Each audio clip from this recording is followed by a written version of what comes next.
Assalamu alaikum wa rahmatullahi wa barakatuh. This is your brother Nafis Abu Zayd, and with us is a esteemed guest. We like to say one of the most controversial students in America. Our beloved brother Shadeed Muhammad here, alhamdulillah. With us is also Abu Isa, assalamu alaikum wa rahmatullahi wa barakatuh, and we welcome you to another episode we call the show The Night Shift, because we do it in the evening time. And we came up with this program to defend Islam from extremism, partisanship, and cult characteristics. also one of the things we want to mention before getting into our interview with our beloved brother is that we're going to explain this is not in defense of Shadeed Muhammad. Shadeed here, he can defend himself. But this is a way of rectification as well as clarification. And our beloved brother, he stand by whatever he's upon. If he have evidence for that, he's going to stand there and mention it, inshallah ta'ala. And we hope that the people can benefit here and beyond, inshallah ta'ala, with our brother Shadeed Muhammad and move past all of this frivolous, situations and stuff like that, or accusations that may or may not even be true. Inshallah, Allah knows best. The first question I would like to ask, is it true that Sheikh Ubayd, Hafidullah ta'ala, was one of your teachers? Bismillah walhamdulillah wa salatu wa salam ala rasulillah. Formally, no, he was not one of my teachers.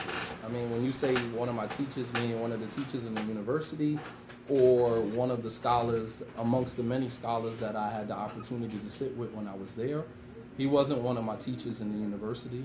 He didn't teach in the university. But he was definitely amongst the scholars that, alhamdulillah, I had an opportunity to sit and learn from and benefit tremendously from. Absolutely. No. Can you explain to us what actually transpired between you and Sheikh Ubayd in terms of the statement that was famously known from the brothers they put out, that the Sheikh, he made the statement about Shadeed Muhammad being Dawah al-Mudil and that he should not teach unless he, clarify those errors that he might have? I mean, as it relates to why, I mean, till today, I don't think anybody knows exactly why he said that. I mean, obviously, it couldn't have possibly been because I went to the movies. You wouldn't say about a person balling with it. I mean, from the very beginning, when the first whole issue with the movie jumped off, if my memory serves me right, he said, "Ennahu la yasluh lid-da'wah," that he is not an appropriate person to give da'wah. That was what was said about the movie incident. And then once I made an arrangement to have a meeting with him because things were kind of like going haywire on the internet or whatever the case may be. And I think at the time that's when I wrote the Paradigm Shift.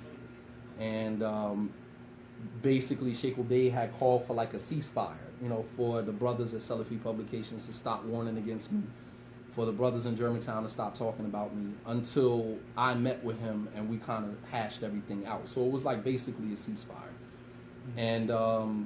And I mean, although it's, they kept attacking me, obviously, because they don't adhere to the advice of the scholars. I mean, they don't adhere. They like to project that on everybody else. But when you think about it, the advice that the scholars have given them throughout the years, I mean, Sheikh Saleh told Abu Khadeejah and Salafi Publications that they were not fit for da'wah, only to translate.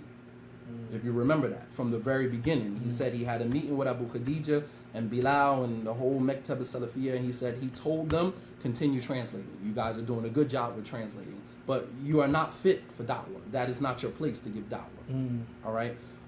They don't adhere to that. So they kept doing what they were doing in the background, and I didn't say anything. I'm trying to adhere, to the advice of the scholars. You're trying to, because we wanted to bring some reconciliation to the situation. And then this was during Ramadan, actually the last 10 nights of Ramadan. It was like 2009, and I was actually living in Riyadh at the time. And I drove from Riyadh to Medina. And when I got to Tahir's house, because Tahir was the one who set up the meeting with me and Sheikh Ubayd, he actually was the one who went to Sheikh Ubayd and explained everything that was happening. But by that time, Sheikh Ubayd had already said a little bit too much at that point. So at that point, he wasn't going to retract anything. So he just kind of said, everybody stop. You know, Tahir went and was like, yo, like, nah, that's not the case, blah, blah, blah. You know, and I mean, even with the whole situation with Abu Hafsah Malik, he had came to make Umrah, and then he met up with some of the brothers that were there, and then they went to Muhammad bin Hadi, and Muhammad bin Hadi, you know, sent a message to me saying, you know, either I warn against Medina.com and warn against Tahir or whatever, or they were going to warn against me. This was the threat that was given to me by Sheikh Muhammad bin Hadi. And that was a meeting that stemmed from Abu Hafsah Malik and some of the other, you know, the usual suspects that were there. But he was definitely a factor. And the funny thing about it was that when Abu Rumeysa, who was the third party between me and Abu Hafsah Malik, he never contacted me directly. I didn't even know he was in Saudi Arabia. So Abu Rumeysa contacted me and was like, oh, Abu Hafsah Malik, he went to Sheikh Muhammad bin Hadi and they said XYZ. And I'm like, well, if he's in Saudi Arabia and I'm in Riyadh, why didn't he just call me? So I said, give me his number. So I called him. I'm like, why didn't you just call me? So he was like, I didn't have to call you. I told you that I had some things that I needed to discuss with the scholars. I said, you ain't tell me nothing. You didn't tell me anything. You had some things you needed to discuss with the scholars, but if it included me, why didn't you say, Shadi, why don't you catch a flight down to Medina? A flight to Medina is like 200 riyals, 250 riyals. It's as simple as me going to the airport, catching a flight. I'll be there in 45 minutes. I mean, it was like literally that simple. If reconciliation, but reconciliation wasn't what you were searching for, you know? So I said, why didn't you just let me know? And he hung the phone up on me. So I called him back, and I'm like, yo, why are you hanging the phone up on me? He start talking. You know how he gets. He gets very emotional. Obviously, you know, that type of been raised by a single mother type of emotional type of individual. So he's like yelling, I said what I said, and whatever the case may be. And if you don't warn against, you know, Medina.com, then I'm going to put out the warning that Sheikh Muhammad bin Hadi put out on you. And I'm just like, all right, so now that put me in a real awkward situation. You know what I'm saying? Like, I never experienced anything like this in my life. I've seen other people been warned against. I've seen Khalid how to be warned against. I've seen, you know, Fulan warned against and this one warned against. And these were scholars on a more scholarly level. Never did I, you know what I'm saying? So I kind of like understand somewhat what Abu Muslima went through at that time, because the same tactics were used against him. You know, I mean, he might have kind of exacerbated the situation a little bit, but, you know, you can never, you know, as one brother said to me, man, I remember Ali Davis, I had a conversation with him, and he was like, yo, he was like, man, if the scholars had cornered me like that, man, he said, I probably would have left Islam, man. I would have never been able to handle a scholar, like, just mentioning me by name and warning against me. You know, like, we're converts to Islam. You know, when I converted to Islam, like, you could have never told me that I would end up, you know, on the other side of the books. You know what I'm saying? Like, I never imagined that. You know, I remember a brother gave me a set of Sahih al-Bukhari in all Arabic. And I'm like, why are you giving me that? He's like, you know, maybe one day you'll learn how to read Arabic and you'll benefit from it, you know. And I mean, lo and behold, years later, you know, I was able to, you know, go through Sahih al-Bukhari and, you know, even memorize some of it myself. But so that was pretty much it. So he hung the phone up, and that was that, you know. So they had already started. And that's when I kind of wrote the little thing about Medina.com. And there was some internal issues between us. I don't really want to go into that. But nonetheless, I shouldn't have wrote it, period. I should have just stood in my space and dealt with whatever was going to come down the pipe, you know. And I actually, you know, my wife, you know, a lot of credit to her. My wife was like, man, you better not write nothing. She said, you know, if he's going to warn against you, then let him do whatever he's going to do, because it's based upon whatever they told him. So, you know, and you got to stand in your space. Learn how to stand in your discomfort. And I wasn't built for it at that moment, because Allah subhanahu wa ta'ala was really about to bring a different side of me out. But I just wasn't prepared for it. Everything was just like happening so fast. So I took a trip from Riyadh to Medina. Last night to Ramadan, supposed to meet with Sheikh Ubayd. Tahir set everything up. When I got to Medina, they had just finished praying Tarawih. And I stopped at Tahir's house, and he was like, all right, when I got there, Tahir was coming from Sheikh Ubayd's house. So I texted him, I'm like, where you at? I'm in front of your house. And he was like, oh, the meeting is off. And I'm like, why?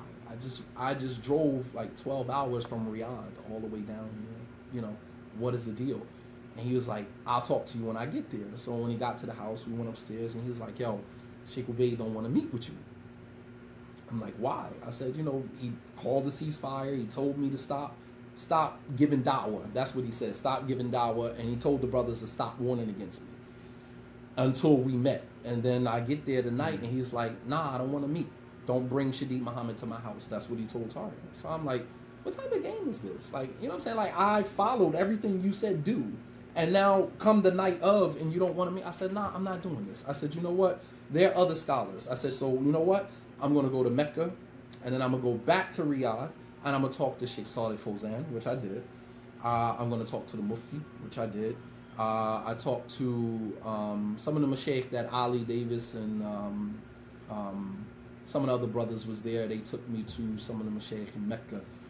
And I mean, pretty much all the same. All got all of the same responses. And I was collecting everything at the time because I'm already knowing what I got to do at this point. I'm already realizing that, like, this joint is a game, and they set me up. And I'm like, okay, all right, cool. So I go to Mecca, meet with some of the Mashaykh there, and I'm recording everything with my phone because I know how they play. They'll call you a liar and say, nah, the Sheikh never said that unless you produce a recording. So I'm secretly recording everything or whatever. Not that I just kept that for myself.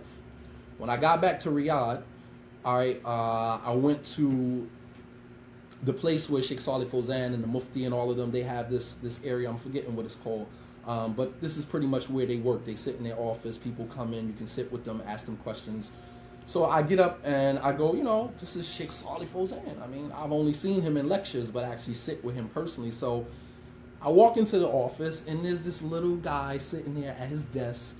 And, you know, on the front door it says, you know, Fadila to Sheikh Saleh Fawzan. So I'm just like, I don't even know how to approach him. My heart is pounding out of my chest. I don't even know how to, you know, approach. So, you know, I walk in. He's just sitting by himself at his desk. And I said, Assalamu alaikum. He said, wa alaikum salam. I said, you know, my name is Shadeed Muhammad. You know, I'm from America. You know, I'm a graduate from Islamic University. He was like, sit down. I said, you want some tea or whatever? So it's just me and him sitting in the office. And I said, I have a question to ask you. He said, go ahead.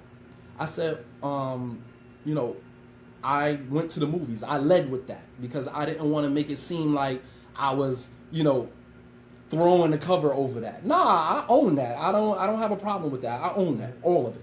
I said, so I went to the movies. So he was like, okay, what's your point? I said, well, some of the students took the fact that I went to the movies back to Sheikh Ubayd al-Jabri. He was like, who? I said, Sheikh Ubayd al-Jabri. I said, he's one of the Mashaykh of Medina. He's like, okay, so what's your point? I said, well, he kind of warned against me and said that I'm not appropriate, you know, person to give dawah. He was writing something and he put his pen down and he turned around and he looked at me and he said, let me ask you a question. I said, what? He said, do you want to go to Jannah? I said, yes. He said, so choose a path for yourself, follow that path, don't look to the right, don't look to the left, don't look at what Ubayd said, or don't look at what Zayd said, follow that path to Jannah. No. I recorded that. I still have the recording to today. I never, actually, when I put out the elephant in the room, I excluded that because I didn't want to put that in there because I didn't want people to think that what the Sheikh was saying was like, it's cool to go to the movies. I didn't want to make that, I didn't want to make it seem, you know what I mean? But from his standpoint, he was saying like, okay, what's the big deal? No. But I didn't want to translate that and put that out and make people believe that the Sheikh was actually condoning me because it wasn't about me going to the movies. That had nothing to do with it. You understand? That was just the bab. That was just the gateway to get to where they needed to get to. You understand what I'm saying? You need to have a bab. You know, as Allah says in the Quran, "What tul buyut min abwabiha." You go into the homes through their proper doors. They didn't want to take the proper door. They didn't want to listen to Shadeed Muhammad say something that was really against Islam and then call me out on it. So we're going to pick and we're going to search and find, and that's what the munafiq do. That's what a hypocrite does. The Prophet ﷺ said that the mu'min yaltamis al-ma'adir, that the believer searches for excuses for a brother, while the munafiq, the hypocrite, is the one that, you know, he searches and, you know, until he finds a mistake, until he can dangle that in front of your face and, you know, hold that over you. And that's pretty much what they do. How you go through all of my recordings to find a snippet of me saying, you know, that the scholars differ in Aqidah. You know what I mean? Like, I emailed the brother. I said, please tell me where you got the snippet from, the lecture that you got the snippet from, so I can go back and listen to the whole thing. I mean, like, by this time, we're talking about 2009. Sheikh, I've been giving dawah since 2003. From the day that Abu Hafsah, rahimahullah ta'ala, we was at a lecture in Maryland. And it was my first summer, it was my second summer home. I was on my way into the university the next school year. So I just finished the Ma'had. And Abu Ubayd was the imam of Masjid Rahma at the time. And, you know, we used to travel with him whenever he would go and give lectures. That was my dude, man. So we go to Maryland. He gives a lecture in Maryland. And then they do question and answer session. So I'm sitting in the, you know, myself, Akil Ingram, we're sitting in the crowd. And so he was like, you know, these are a lot of questions. I'm not going to be able to answer the questions. He said, but we got some students of knowledge in the crowd. He said, Shadeed, come on up here. Akil Ingram, come on up here. And from that day forward is where Shadeed Muhammad really got his start. From that day. I have not had a regular life from that day forward. I have never had that new Shahada convert to Islam and just, you know, kind of be a regular Muslim. I didn't have that. I came home from prison and I went straight to the university. I got married, I made Umrah, and I went straight to the university. I was only home for a year before I went to the Islamic University. So when I got to the university, it was already fragmented and segregated based upon, you know, this clique and that clique or whatever. Now, mind you, I'm a street dude, you know what I mean? Like, I just came from serving 5 years in prison. You understand what I'm saying? So to go from being in prison and being in that type of environment around those type of people to being around students of knowledge who sit in the back gossiping about this one, talking about that one, it wasn't me, you know what I mean? And I wasn't going to put myself in that, it was beneath me. I wasn't going to do that. So it really started with, it's like, oh, Shadeed Muhammad, don't be giving people salams, right? I remember Tariq came to me one time, and I actually didn't rock out with Tariq like that either when I first got there. You know what I mean? I was just trying to find my way out, find out what was going on. I was already being talked about from the day that I arrived because I came from Abu Muslim's community. So it was like, oh, one of them guys from Masjid Ahlul Sunnah was there. It was actually me and another brother who got accepted around the same time. So we were already blackballed from the door. You know what I'm saying? We were already blackballed. And so one day, I'm walking with Tari. He was like, yo, dude Abdul Razak, dude from Philly. He's like, yo, what's up with your man? So Tari was like, my man who? He was like, your boy Shadeed. So Tari was like, what's the problem? He was like, yo, I don't never see him with the ikhwa. I don't never see him with the brothers. And he don't get the brothers salams. And so Tari was like, well, why don't you go ask him? What are you coming to me asking me for? Ask him. So, and I mean, mind you, they never said anything to me. And the reason why, like I didn't really mess with them like that was because I kind of saw what was going on. Like my man Abu Tahir, I'm going to just put this on the table right here. So Abu Tahir was still in the university at the time. And Abu Tahir, Abu T, he's a street dude, you know what I mean? So Abu T and Abdul Razak got into an argument in front of Haram. And Abu T was like, yo, say something else, I'm going to punch you in your mouth. Say something else. He said, don't act like we ain't from Philly, nigga. Like, don't get over to Saudi Arabia and get brand new. Say something else and I'm going to punch you in your mouth. And he didn't say anything. Now, mind you, I'm a new student there. Abu T was there like maybe a year or two before I got there. So I'm just sitting back and I'm just like, I'm not from Philly. So I'm just watching everything play out. And it made me kind of stand off towards them dudes. Number one, I thought that they were cowards. Number one, you're just sitting around talking, gossiping about people. I don't come from that. You know what I'm saying? Like, that's not my caliber. I don't come from those type of people. Yeah. Number two, I just seen the way, like, you get heard by this person and that person. And people used to make fun of a lot of the students in the university. A lot of the Salafi students of knowledge were like the laughing stock of the students in the university, because the joke was the Salafis, all they know is Aqidah. They don't know how to recite Quran and they don't know fiqh. Mm. And there was a lot of truth to that. Even right now, a lot of the brothers who graduated, I mean, I ain't gonna say no names, but all you gotta do is listen to them recite Quran. Many of them they haven't memorized much Quran. Mm. Even the Quran that they have memorized, their pronunciation, the tajweed, the nutq, the pronunciation of the words, you can tell that they spent a lot of their time in the Qida wa Qala. They spent a lot of their time in he said, she said, this one said, that one said, Sheikh said this and that, and really missed out on the barakah of their talab, of their seeking of knowledge. And you can see that, how that plays out once these students return to, America. So, long story short, once I got back to Riyadh, I went to Sheikh Saleh Fawzan. I went to the Mufti, and that's what kind of like really, I had to throw that in there. So I went to the Mufti's office, which like right around the corner, And he was in there with another Saudi guy or whatever, you know, and it was like actually 2 more people in the office. So I go in and he's like, you know, marhaban, you know, come in, you know, what's going on? I said, you know, I'm graduate from Islamic University. My name is Sheikh Muhammad, blah, blah, blah. And he was like, you know, so what's the problem? I said, well, you know, I've been warned against, you know, by this particular sheikh from Medina. He said, what sheikh from Medina? I said, Sheikh Ubayd al-Jabri. He said, who is Sheikh Ubayd al-Jabri? So one of the Saudi students who was there was like, oh, he's, you know, madkhali, you know, he's done with Sheikh Rabia, you know, warning against this one and that one. And, you know, the sheikh is just like, subhanAllah, man. He was like, wallahi, these people have created so much fitna in our country. You know, we're warning against this one and that one and this one and that one. And I said, you know, well, you know, how do I deal with it? He said, well, did Sheikh Ubayd, you know, did he speak to you before he warned against you? I said, no, he don't. He said, it's haram. Why are you Jews? He said, how is he going to warn against you and because of something somebody else brought to him? The kicker was when I went to Sheikh Saleh al-Luhaydan. It was actually my neighbor who used to live around the corner from me. Major scholars here. So I went to Sheikh Saleh al-Luhaydan, and you know he used to. These are the right, exactly. So he went to. But yeah, but these guys will have you thinking that these people are nobodies. Like, you know, Mufti said, you know, this guy Anwar, he said, I'm not a fan of Fawzan. And they talk about like taking from the scholars. They don't even take from the scholars. You pick and choose who you take from. But in terms of they put out this list of all of the scholars that they take from, but they excluded some major scholars. If you look at the list, I took one look at the list. I'm like, where's Sheikh Saleh Suhaimi name at?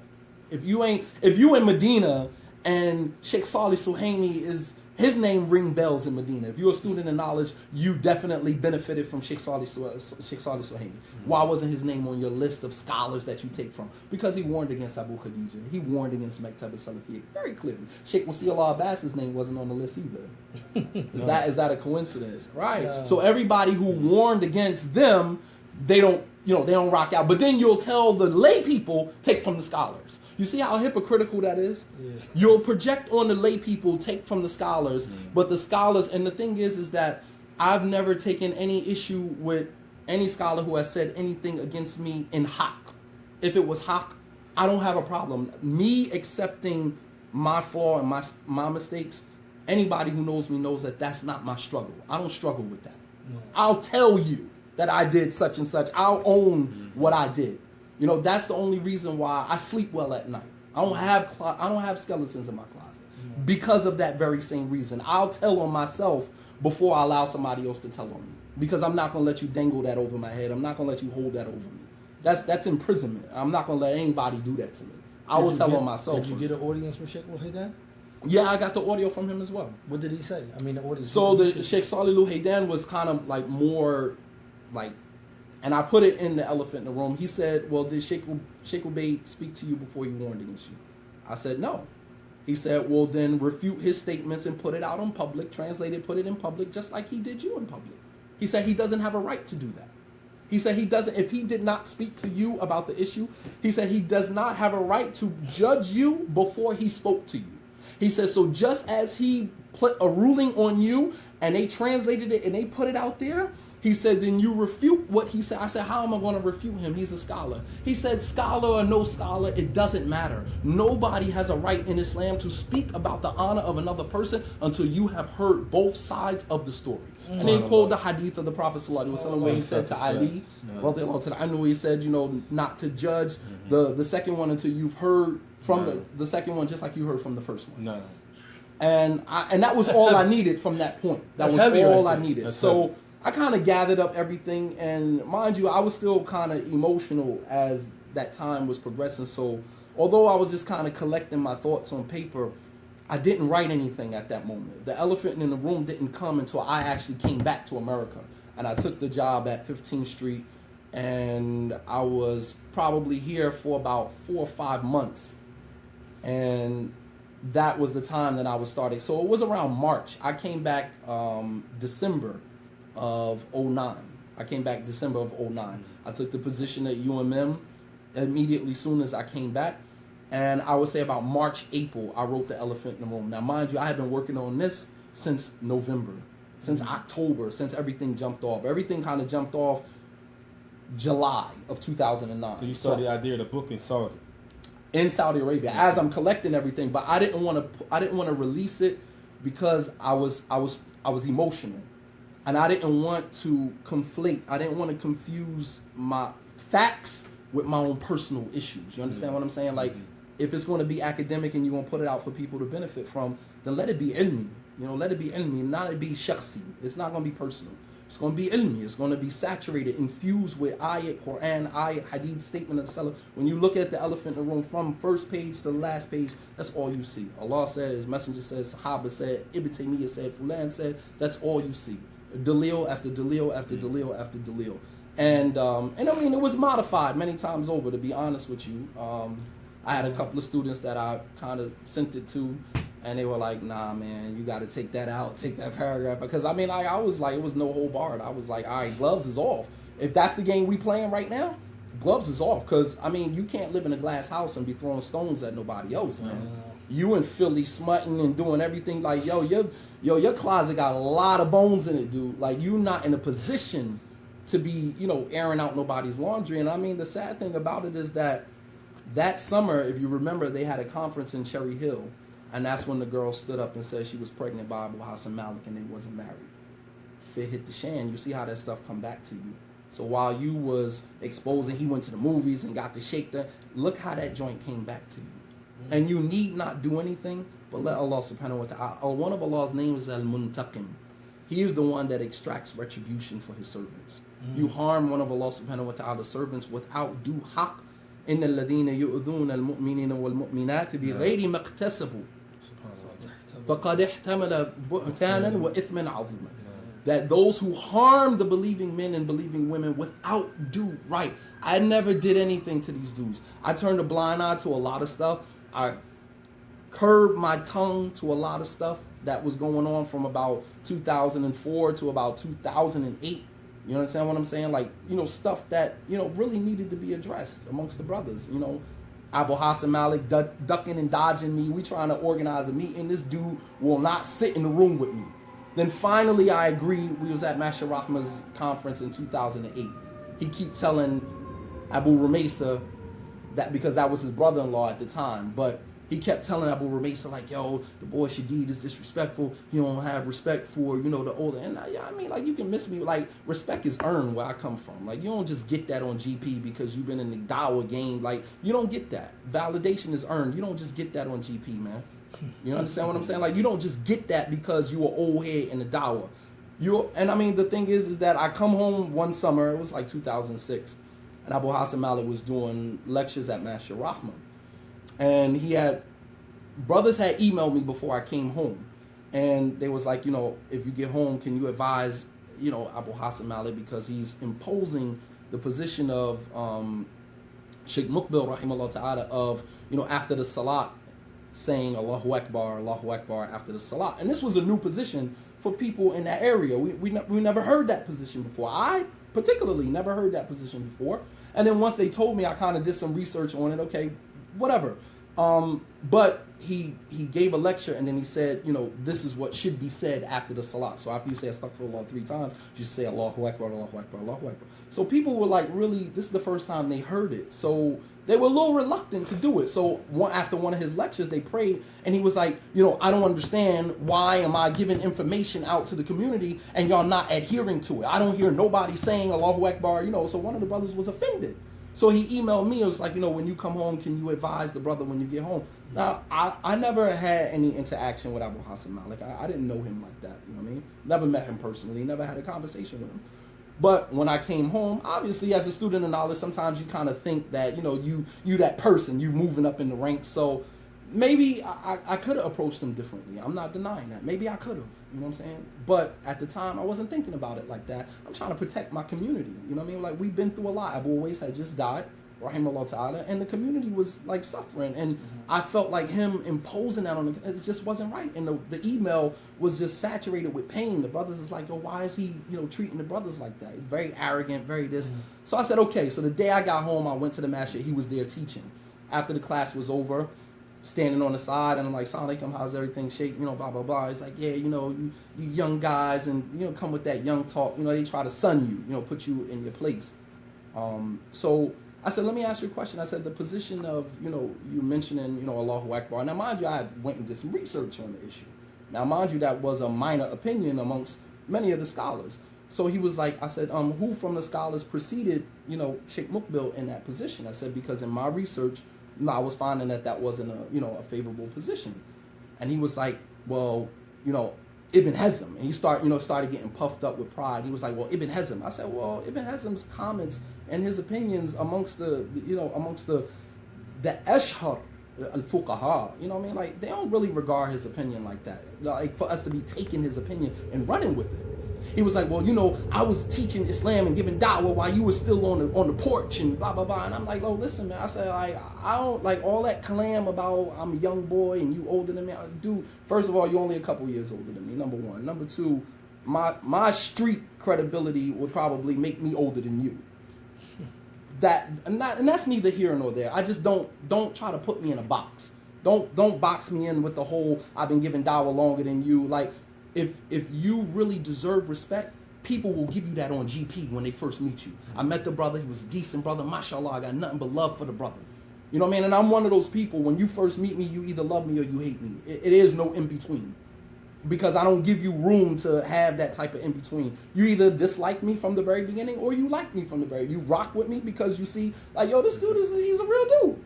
Or you don't rock with me because you feel like, oh, he's disrespectful, he don't know his place, he don't know boundaries, and yeah, I might be that person, and maybe that's a character flaw of my own. Maybe I need to work on that.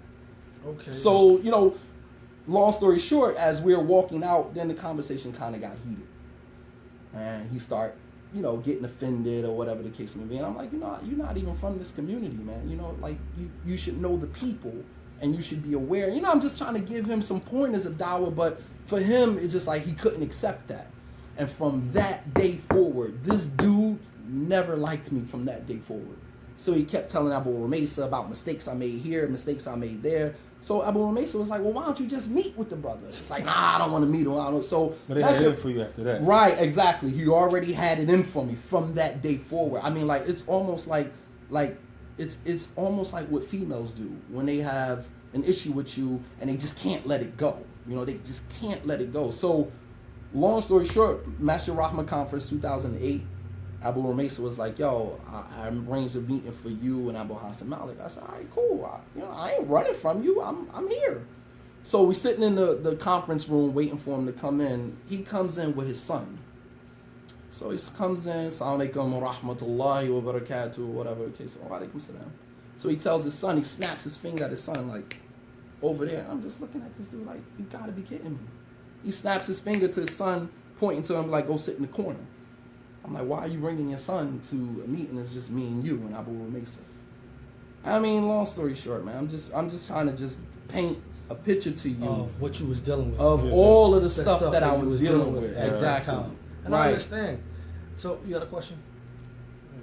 Have you spoken with Sheikh Rabi' throughout all of this incident? I know you went to a lot of the other mashaykhs, like a lot of the, Sheikh al-Luhaydan, Sheikh Saleh, so forth. Have you ever spoken to Sheikh Rabi' and pertaining to this particular incident? Yes.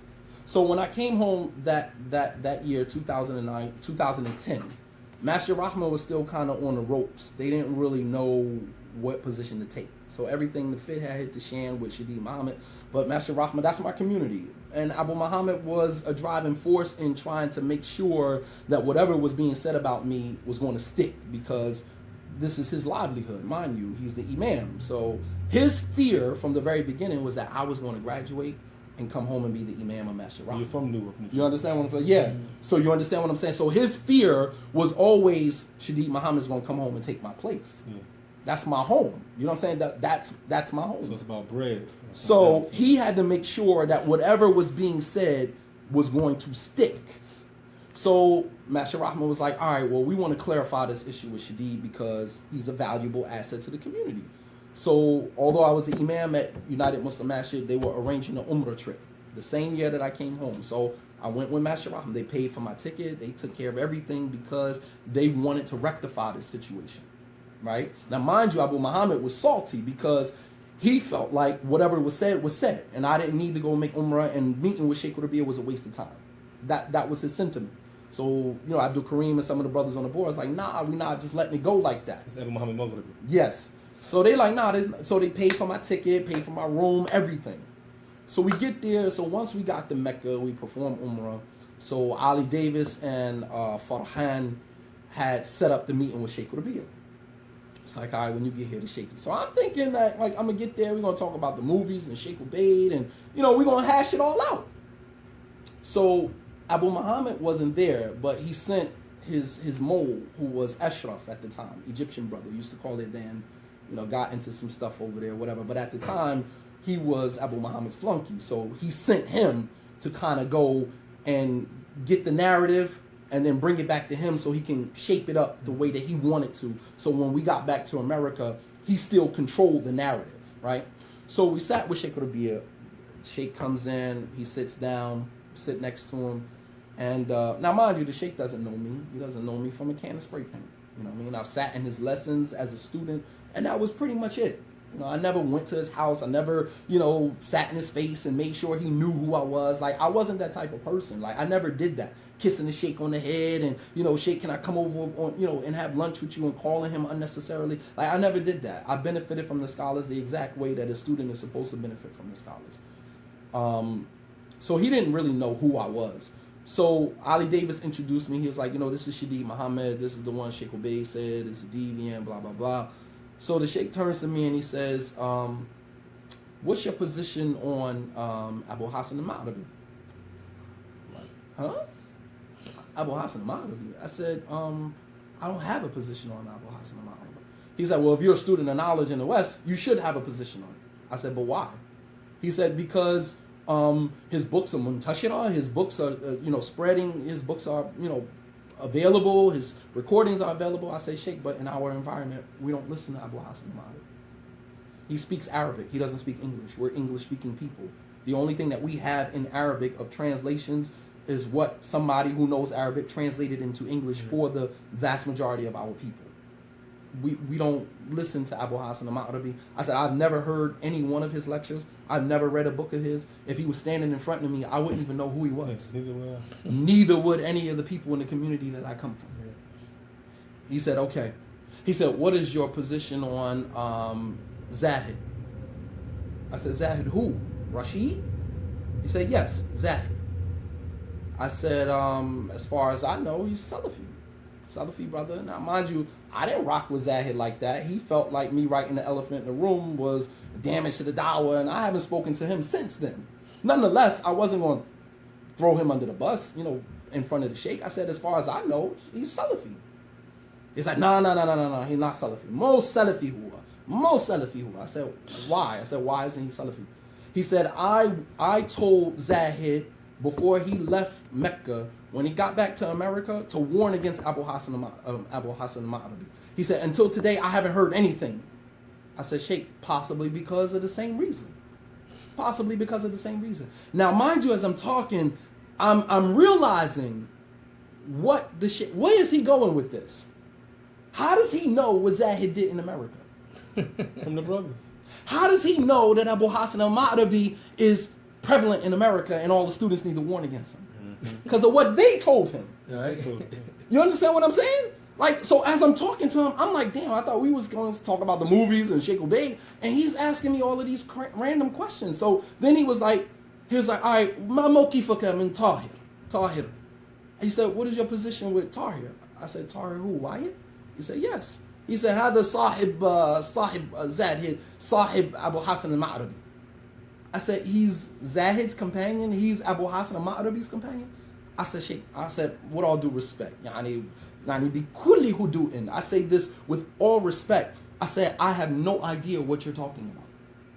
Tahir Wyatt is a companion of Abu Hafsah al-Ma'rabi? Came from the brothers. You understand what I'm saying? Yo, me, Ali David, like, we sitting here looking at each other like, what in the world is going on here? So then that's when it all came to now. I'm like, oh shoot, these guys have been coming to the Sheikh, feeding him these narratives. You understand what I'm saying? So, subhanallah al-azim, man. So, long story short, the Sheikh was like, you know, when you get back to America, you need to warn against Abu Hafsah al-Ma'rabi. I said, with all due respect, Sheikh, I said, our issues in America, you know, are beyond Abu Hafsah al-Ma'rabi. He said, no, either you're going to warn against Abu Hafsah al-Ma'rabi or I'm going to warn against you. I said, okay, with all due respect. So he was like, do you have any, I said, but if you want me to warn against Abu Hafsah al-Ma'rabi, I said, then that would require me to go back and read the books of Abu Hafsah al-Ma'rabi and find out what his mistakes were. He was like, so you don't trust what I've written about him? I said, I've never read anything that you've written about Abu Hafsah al-Ma'rabi. He said, you've never read any one of my books or my refutations about Abu Hafsah? I said, no, with all due respect, I haven't. It's not at the top of my to-do list. So he said, wait here. He went upstairs and he came back down with all these books and he gave them to us. He said, here, these are all of my writings on Abu Hafsah al-Ma'rabi. Go back to America and read them and translate them and spread them. You know, I'm just looking at Ali Davis like, and he started getting upset, and one of the brothers, was kind of going back and forth with him. So I kind of tapped the brother's leg, like, nah, this is still our father, this is still our sheikh. I'm not gonna go back and forth with you, even though I don't agree with you, and I'm not gonna. His position. I'm not gonna go back and warn against him. What I'll do is Jazakallah khair for the books, and I left. It's not a problem amongst our people. I left. Yeah, so what happened? When we got back to the hotel, Ashraf ran to Abu Hafsah, Abu Muhammad, and gave him, the sheikh, his position on Shadeed stands. And I'm saying, what? So we met in the conference room, myself, Abu Sheikh Rabi'a never had a position against you. Never had a position. He never said what anything. Positions did He he never said anything to you? He never said anything. When we left, wallahi tallahi billahi, I'm like, why did I even come? Like, is this what our meeting was about? I'm thinking we're going to get to the nitty gritty of all the warnings. The sheikh, it's possible that he didn't even know that any of that stuff existed. You understand what I'm saying? No. The sheikh is not on the internet. It's only what they feed him. The only problem they had with you as a refutation was the movies. That's it. That was it. No statements. Nothing. No actions. You with this Nothing. person a bit. Then they found the clip. Oh, he said the scholars, the Sahaba different in Aqidah. Well, number one, that wasn't my statement. I said clearly that was a statement of Sheikh al-Islam Ibn Taymiyyah. Clearly, it was not my statement. Right. And even when we went back to Sheikh, because I went to Sheikh Wasiullah's house that same trip, and Sheikh Wasiullah was like, so I heard you. This was the next day. So Ali and them had already, met with Sheikh Wasiullah and told him what happened. So Sheikh Wasiullah, we went to his house that night. I took some of the brothers with me, and he was like, so I heard you had a meeting with Sheikh Rabi'a. I said, yeah. He said, well, I'm interested to find out how that went. I said, well, honestly, he never even said anything about anything. He was like, the sheikh is elderly. He said, have mercy upon the sheikh. I said, he talking about Abu Hafsah al-Ma'rabi. He was like, Shadeed, just leave it. Just leave it. He said, as it relates to, the whole idea of the Sahaba different in Aqidah, he said, yes, there are matters in Aqidah that the Salaf different in. There are books that have been written on that. This is not like private information that only a select few people. If you read Ma'arij al-Qabul, 3-volume book talking all about differences in Aqidah amongst many of the Salaf, from the Sahaba to the 3 generations that came after them. This is known information. Why are we making this this a taboo issue? Yeah. Nonetheless, like the issue of the way the Prophet seen Allah. That was another issue, whatever the case may be. So, and he mentioned that. And he said, it would probably not have been a good idea to mention that in front of laymen without a detailed explanation. He said, but there was nothing wrong with the comment for them to go on this complete smear campaign of the scholars different in Aqidah. He said the Sahaba different in Aqidah, but putting all these audios together, Sheikh Saleh Fawzan saying that we don't differ in Aqidah, Ahlul Sunnah don't differ in Aqidah, and all of that has its context. It has its context in which it was mentioned. But when you're talking about students of knowledge who have swam in, the books of knowledge, of books of Aqidah, you can't shut him up with a statement of a scholar when he's read these issues and studied these issues himself. No. Even Ali was like, and he's like, I was just amazed at how people bit onto that. It's like, damn, are we really that ignorant? No, we are really that ignorant. Are we? I mean, students of knowledge, Wallah al-Azim, he said he had a debate with Jamel, was like, how ignorant can you be? Are you not reading the books of Aqidah? Do you not see that they did differ in matters? What part of that don't you understand? Your brain's supposed to shut down from this. The angels better or the humans better. All that stuff is right. That stuff. I mean, what I mean? So that, but to be honest with you, Sheikh Rabi'a never said anything to me. And you cannot find a recording or a statement of Sheikh Rabi'a where he warned against Shadeed Muhammad. So when they say the scholars warned against Shadeed Muhammad, they're talking about one scholar, Sheikh Ubayd. Ubayd. And that was the only statement he made as far as Dawah al-Mudil. So, Right? the next question is about One of the criticisms. the criticism that they say is that your Dawah is black nationalism. That's the criticism that a lot of people say. What do you say about that?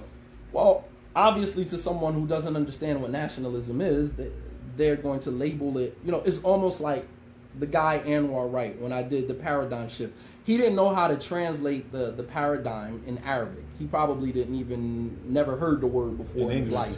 So he goes back to Sheikh Ubayd and he translates to Sheikh Ubayd that I'm doing a lecture on philosophy in Islam. And that's when the Sheikh said he's Dawah al-Mudil. You understand? So now the context is coming up. You understand what I'm saying? So now the context is coming up. Okay. He didn't know how to translate paradigm. And if you ask him right now, translate paradigm in Arabic, he can't give it to you. These guys don't know Arabic. These guys don't know the Quran. These guys are as ignorant as they come. And I'm sorry to say that, because I know a lot of people invest a lot of time and energy in a lot of these people. But to be honest with you, they have legalized immorality, have legalized sin in the city. And one of the reasons why many of our sisters can't find decent brothers to marry is because our brothers are immoral. They've legalized sin through their ignorance. You understand what I'm saying? I can give you qaida after qaida after qaida, batila min asliha, of that they have put out that have contributed to the immorality of the brothers in our communities. They have systematically legalized sin in our communities, and they have fragmented the communities to the point of no return. So the whole issue about the nationalism, I mean, when you say nationalism in Arabic, I translate that as qawmiyya. So I'm basically calling to, or my dawah is kind of infused with me calling to my people. I'm not calling to my people, but I'm an African American. Most of my time is spent amongst African Americans.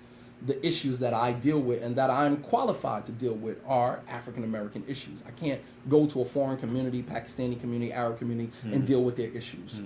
You understand what I'm saying? Their issues are cultural issues that are specific to them. Exactly. And I'm not skilled enough, I'm not qualified enough to deal with their issues. But I am qualified to deal with my people and my people's issues. You know, I'm always amazed at how Caucasian converts as well as Arabs who know English, how they spend the vast majority of their time in African American communities. And the fact of the matter is that many of them, if they were not Muslim, you wouldn't have a damn thing to do with African American communities. You understand what I'm saying? So you find a Caucasian Muslim, this is no disrespect, I'm just telling you like it is. You find Muslims who are Caucasians. Like I remember in Mecca, I went to Musa Richardson's house and he was showing me some paper that he wrote about the Nation of Islam. And I'm like, why are you writing a refutation on the Nation of Islam? Why don't you write a refutation on white supremacy? You understand what I'm saying? Like, why do you become Muslim, become a student of knowledge, and you're attacking issues that exceeds your competency, your ability to deal with? What do you know about black nationalism? What do you know about the Nation of Islam? Because you went on Google, you read a couple of books, you read a couple of documents. You didn't talk to anybody that was in the nation. You ain't come to African American communities and have discussions, you know, substantial discussions with people who are part of the nation who can give you the inside story. And I mean, then why do you even care enough to write whatever refutation on the nation of it? Why does that even matter to you? Why is that important to you? Why isn't things like white supremacy important to you? Why isn't police brutality important to you? Why do we have to deal with those things when you're a Caucasian convert to Islam and you are a part of that culture? You are a part of the 1%. You are a part of the dominant culture. You know what I mean? So, you know, I mean, it always puzzles me, man. You know, it's always. I always had that question too. You know, it's just like, why are you even here? Why are you even here? Yeah. It's not to say that, you know, we can't benefit from an imam or student of knowledge who is Caucasian, but at the same token, issues that are relative to us, that are directly related to us, those are our issues. Like getting leadership and actually digging yourself into our culture. You right, shouldn't do that. Exactly. Omar Quinn, he's the imam of Masjid Rahma, but he lives in Bloomfield. You live in the suburbs, dude. You don't live in the hood with the people and actually, you know, there on the ground with the people. You live in Bloomfield. You understand what I'm saying? Like, come on, man. You don't really care enough about the people to be in there with the people.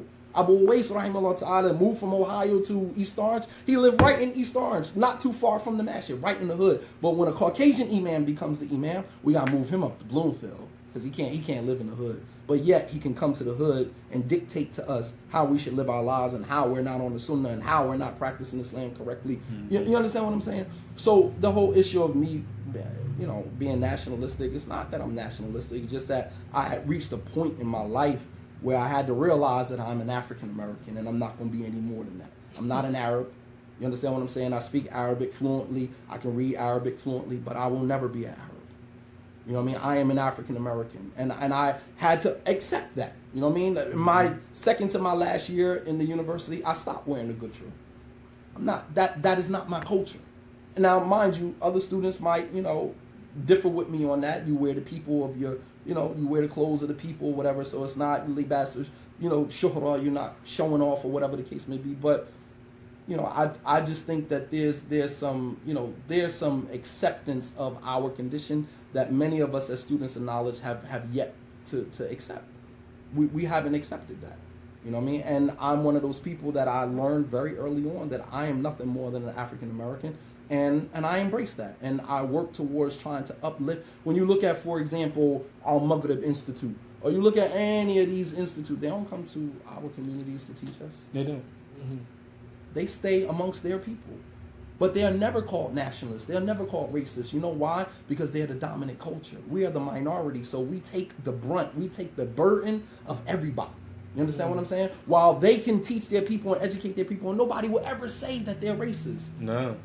When in fact, many of them are. Al-Maghrib Institute is not going to come to a masjid in Philadelphia, in the slums of Philadelphia, and teach and educate the people. Al-Maghrib Institute has been going, Al-Bayyinah Institute, and all these other institutes. But you'll find Rhoda Institute, Shadid Muhammad, the CEO of Rhoda Institute. I'm right here in the hood with everybody else, man. I'm right here with everybody else. You understand what I'm saying? And if that makes me a nationalist because I love my people, and I'm not going to do what many other African American imams have done, I could do the whole Mufti Mink thing and put on the gutra and speak most of my time in Arabic and prop myself up to. I could have done that. And believe it or not, I have light skin privilege. I'm just being 100 with you. No. Doors will open for me that will not open for brothers that look like you and look like you. I'm just being real talk. No, that's true. I can go to certain Arab, Pakistani, Indo-Pak Arab masjids and give khutbahs and give lectures, and I would be welcomed with open arms. Just on the strength of the way that I look. But I chose not to do that. Yeah, I do go to some of those communities because I don't, I don't think that my dawah is restricted to just us. Although I feel most comfortable around my own people, and there's nothing nationalistic about that. No, I so feel your most taking comfortable. position that the 15th Street wasn't based upon them predominantly being a masjid that's not on the Dawah to Salafi, or a masjid that's not seen like in that light. You went there, they didn't place no restrictions on you as on Nothing. And you was able. I actually took the position because I needed a job. You know what I mean? It wasn't about Like, to be honest with you, before that position to take the imam position there came up, I was already contemplating not giving dawah anymore, period. I was on my way out the door. Especially after that. He was burned out. I was done. He was burned out. I couldn't believe that Muslims would resort to that. You know what I mean? Like, watching my wife cry. You know what I mean? My son, who's 16 now, goes on the internet and sees stuff said about his father, and they come back to me. Like, that's a difficult conversation to have with your 16-year-old. And I'm rearing my children not to be in that realm. You understand what I'm saying? For that purpose. I don't want them to see that. I don't want them to be exposed to that. But, I mean, can you imagine, like, you putting you and your wife went to the movies, and it's plastered all over the internet. And people can casually have conversations. Hey, so what's this? I heard you went to the movie. And just like, how embarrassing that is for somebody that you don't even know, or somebody who's not even on your level, to come to you and be able to spark up a conversation so personal about your life. Yeah, they do. And you have nothing. That's horrible. But to be able to just acquiesce, like, yeah, it is what it is. Horrible. My father, who's a non-Muslim, I got non-Muslim family members who follow my Facebook page, follow my Twitter pages, follow my Instagram pages. They like all of the stuff that I do. When I give lectures, my sisters come on and they go, and they're Christians, and they go and share my information on their pages. And, for them to be exposed to that. My father, one time, I remember I was in Jersey visiting my pops. And, you know, my pop's a street dude, man. You know what I mean? Spent a lot of years in prison or whatever, just trying to do the right thing. So I'm sitting in the kitchen one day, and I'm working on the elephant in the room. I'm just kind of doodling, kids in the living room playing, and I just kind of separated myself. I was still kind of going through it. And my father came in the kitchen, and he was like, that's exactly why when I took my shahada in prison, I never followed through with Islam. I looked up, I said, you took shahada? He was like, yeah, I took shahada when I was in prison. Now, mind you, I never knew this. And I was like, well, what happened? He was like, nah, the same thing you going through right now, man. Like Muslims, man, I hate that stuff, man. I didn't even know he knew. You understand what I'm saying? Like, he knew. He went online and, you know, my family is one of them talkative families. So when one person find out, the whole family knows. You know what I mean? And I'm just like, damn, like, I didn't want him to know that. I didn't want to expose that to my family.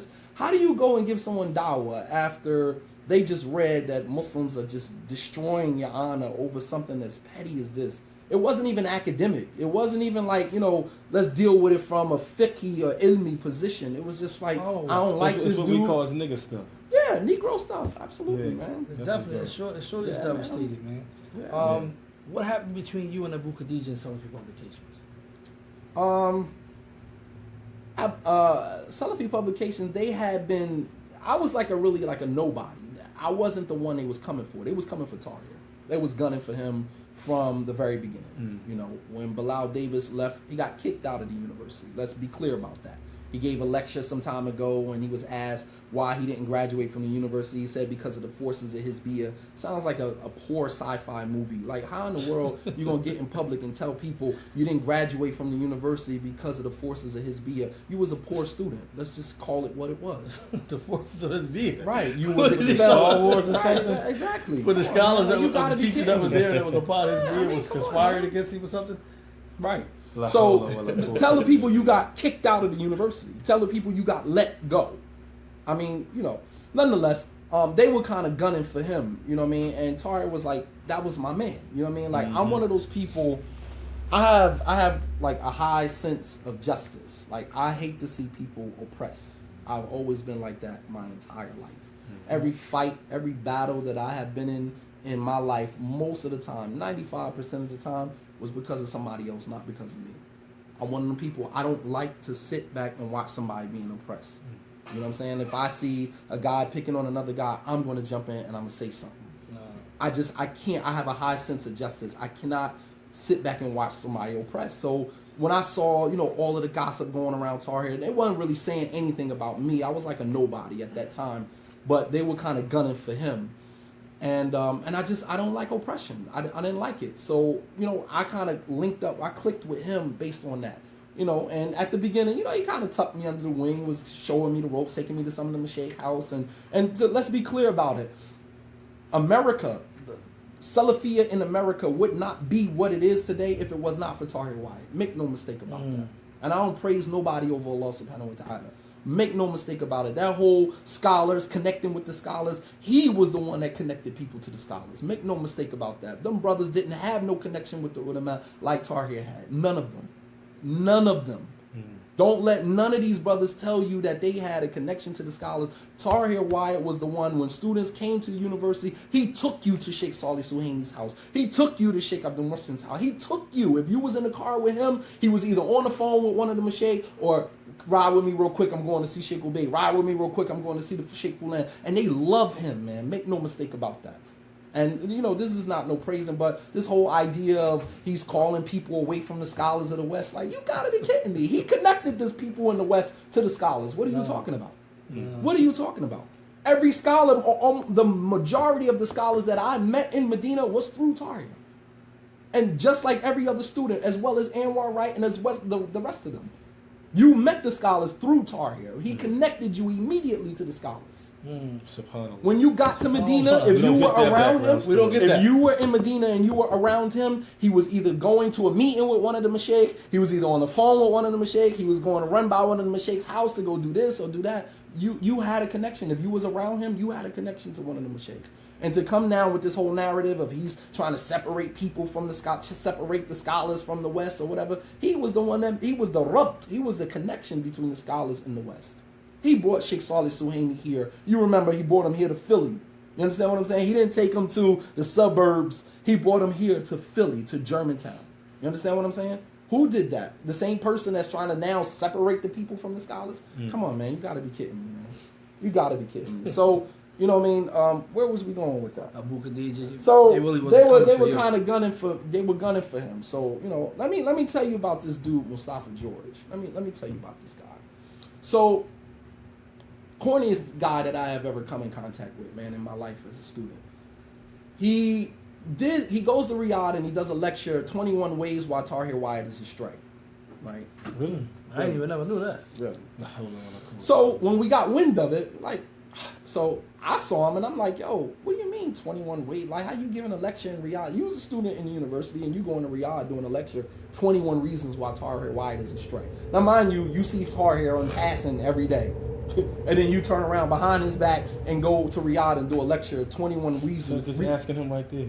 Right. So we arranged a meeting, right? This is how I got to kind of like really got to the inside of it. So Tahir contacted me. It's like, yo, we got a meeting with Mustafa George, man. I want you to be there. I'm like, you know, at that time, I had a lot of faith in Islam, but I didn't have a lot of finesse. So I didn't really know how to talk to people. I was a gun, you know, like Umar said, during the time of the Prophet Sallallahu Alaihi Wasallam, I was Kasayf Sultan. I was like an unsheathed sword, man. You know what I mean? Like, that's just what it was. I hadn't learned how to take my ilm and mold my character to fit that, you know, my process, my journey.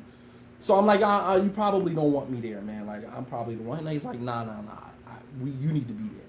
So it was me, Tahir, Mustafa George, and there's a couple of brothers from Britain. So we sat down, and so I'm like, let's have it. Let's hear it. Let's hear the 21 reasons why Tahir Wyatt is astray.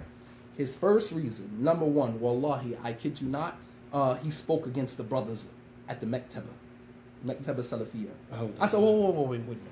I said, so Tahir Wyatt is astray because he spoke against the Mektaba? So Tahir is like, well, please share with me when I ever, because I'm living in Medina, I haven't given no lectures. When did I speak against the Mektaba? He said, one day, you was in the car with Bilal Davis, and y'all was coming from Sheikh Ubayd house, and you know, Bilal asked you something or whatever the case may be, and you said something about Abu Khadeejah not really having much knowledge, and I said, so you're telling me that he's astray because he spoke against the Mektaba? That's the number one reason why he's astray? Like, damn, you could have made that like 21, right? After you kind of laid out some Quran and Sunnah. You say laws everywhere. You understand what I'm saying? I'm like, dang, that's number one? I didn't even want to hear no more. I'm like, all right, I don't need to hear no more. Like, that's it. Like, are you serious? So around 2009, I went to the UK, and while being there, you know, some of the brothers, Bilal Davis, have reached out to some of the brothers, and one of them reached out and was like, yo, they want Abu Khadeejah and them want to meet with you. I'm in the UK by myself at the time. The brother Loon, you know, who's incarcerated now, he was actually there to do some lectures. And I kind of linked with him. You know, we was cool, so he texted me and was like, oh, I'm at this hotel. So I went to the hotel. So they reached out to Loon and was like, yo, we heard Shadeed Muhammad is in town, whatever the case may be. Can you bring him by the Mektaba? So Loon is like, yo, Abu Khadeejah and them want to meet with you, man. Like, you sure you good with that? You know, I'm just like, whatever, I don't care. He was like, nah, you know, you by yourself or whatever. I was like, Sheikh, you know what I mean? Like, if it ain't gonna kill me, I'm good. Whatever. So we go to their masjid, you know, and I'm like expecting to see like some huge center, like Sheikh, it's a little bigger than this room right here. And I'm like, this is the infamous Mektaba Salafiyah that everybody raves about. Nonetheless, go up to, you know, some office that they have or whatever. So I get there. I think it's just going to be me, Abu Khadeejah, Bilal. It's the whole squad sitting around the table. It's like maybe 10 of them sitting around the table. And so then, you know, they started in. You know, Abu Khadeejah's like, you know, Tahir, blah, blah, blah, blah, blah. And, you know, the whole conversation was about Tahir. So I realized at that point that I was just a pawn, you know what I'm saying? Like, their real issue was with him. And none of the other issues ever came up. The whole conversation was about Tahir. SubhanAllah. The conversation so they about have a vendetta against right, exactly. It was never about me. I'm thinking, all right, we're going to talk about what they ran back and said to this one or that one. And then, of course, they always, well, that wasn't me. I didn't do that. I didn't say that. So, you know, now we take ownership only for ourselves. But when you speak out against Salafi, Maktab al-Salafiyya, all of them are affected by that. You know, this is the whole idea that, you know, you say something against one Salafi, then you're speaking against Salafiyya. Nah, dude, I'm talking about you. It's like walking into a mafia meeting. Right. That's exactly what it felt like. You know, that's exactly what it felt like. But we never had no extensive conversation about Islah and rectification or whatever the case may be. So that never was on the table for you? Never. And in terms of when you spoke to all of the scholars, none of the brothers ever came back to the West and like, look, Shadeed Muhammad can fix whatever problems that he had. Never. That never was the case. No one they wanted to continue running with the narrative. And then it kind of makes you wonder, like, why? Why was I so important? Why was it so important to silence me, to shut me up? Why? You know, and I mean, another shubahat they throw out there is that you graduated from the Kulliyah to Hadith, correct? Mm-hmm. And they're saying, why are you focusing so much on marriage as opposed to what your science was, what you actually went to school for? You know what I mean? So this is a shubahat. I just wanted to hear it from your mouth. No one really heard your side. I mean, you spoke. It's been a time you've been in this fight by yourself for a long time, right? And now that you know it's time that you know you can speak what you're saying and say what you're saying, inshallah ta'ala, that can be heard a second again. But why, you know, for you to refute those things that are shubahat, that are doubt into the layman people that they are portrayed about you? Well, when you talk about marriage and divorce or the marital issues, and that was actually one of their criticisms. I'm baffled to find that that's a criticism. I mean, it is an area of Islam. If a person feels comfortable talking about that particular that particular area of Islam, and they're staying within their lane of competency, what is the problem? It's a big problem in our community. I got to talk about the issues that you talk about in order to be valid. Like, I can't pick something that I'm more comfortable talking about and stick with that. And it's not that I feel more comfortable talking about matters of marriage, but if marriage, as the Prophet ﷺ said, is nisf deen, is half of your deen. You understand what I'm saying? I'm speaking about something the Prophet ﷺ described as half of a man's religion. Need I say any more? That's half of your religion. He said that if Allah subhanahu wa ta'ala blesses a man with a righteous woman, then he marries her, then he has completed half of his religion. فَلْيَتَّقِ اللَّهَ فِي النِّصْفِ الْآخَرِ. Let him fear Allah concerning the other half. That's half of your religion. Not only that, our community, we cannot have a community if we don't have healthy marriages, healthy families. So essentially, I'm tackling what would be the usul, the foundation of our community, which is the marital issues, family issues, familial issues. Infused with matters of aqidah, infused with matters of minhaj, matters of fiqh, matters of, you know what I mean? Because marriage covers all of that. Marriage covers all of that. And if you took the time out to actually listen to what I'm saying, you will find that matters of shubuhat are dealt with in my lectures. Matters of aqidah are dealt with in my issues, in my lectures. Matters of minhaj, matters of fiqh, all of those things are combined in any lecture that I give. I always make a point to address every single one of those issues. Yeah. Now, some people are maybe not skilled enough to do that, but I mean, you can't blame somebody who is. You understand what I'm saying? If you don't, and the thing about it is that, as Sheikh Muhammad ibn Abdul Wahhab, he said that if you, not the one that is deceased, the one that is in Medina, he said that if you're doing something, you can't talk about it. So if you're guilty of zina, you have some dark clouds hanging over your head about certain matters of, regarding morality, regarding, your integrity, obviously you can't speak about matters of marriage and divorce and, when you're guilty of a lot of that stuff yourself. So quite naturally, you're going to be boxed in only to speak about aqidah and minhaj. And you're going to perfect that because that's all you can talk about. Picture one of these guys getting up, giving a lecture about marriage. Like, who's going to take you serious? You got to be kidding me. You giving a lecture about marriage? Like, come on. You can't do it when you're doing something. And the reason why he said that, because one day we asked him to give a lecture about zakat. And subhanAllah, he was like, man, I just spent 50 grand on a Tahoe. He said, there's no way that I could give a lecture about zakat. He said, choose another topic. He said, because I just spent a large amount of money on a truck. I cannot now turn around and give a lecture on zakat. I'm sorry. He said, choose another topic and we'll talk about that. And it just makes a lot of sense. If you're doing something, you can't talk about it. If you're engaged in a certain behavior, you cannot talk about that. So for me, and that's not to say that I'm perfect. That's not to say that I haven't had my share of mistakes. I haven't had my share of divorces. I'm not saying that. But what I am saying is that there's no great cloud hanging over my head in terms of my integrity and my interaction with women. You understand what I'm saying? So I feel comfortable talking about those things. Those things are necessary. The amount of emails that I receive on a daily basis about sisters being oppressed, sisters being, taken advantage of. I mean, the Prophet ﷺ gave a day for the women to address their issues. Very clear in the text. He told the women to choose a day, and I will come to you and teach you matters of your religion. Scholarship for women in Islam is something that is really ignored in a lot of the Salafi communities.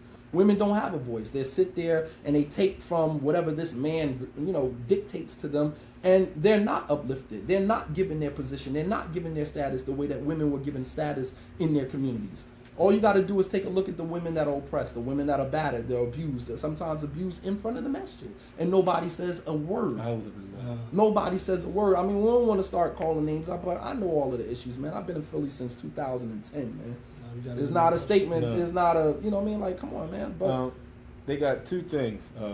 First one is that there's a tweet about the LGBT community, and explain that tweet. I don't know if you know what we're talking about. I actually was looking through, when I spoke to you guys the other day, I was actually looking through my Twitter trying to find it. If you guys can direct me to exactly the tweet, and then we can kind of take it from there. And then it was about a play that was supposed to be given.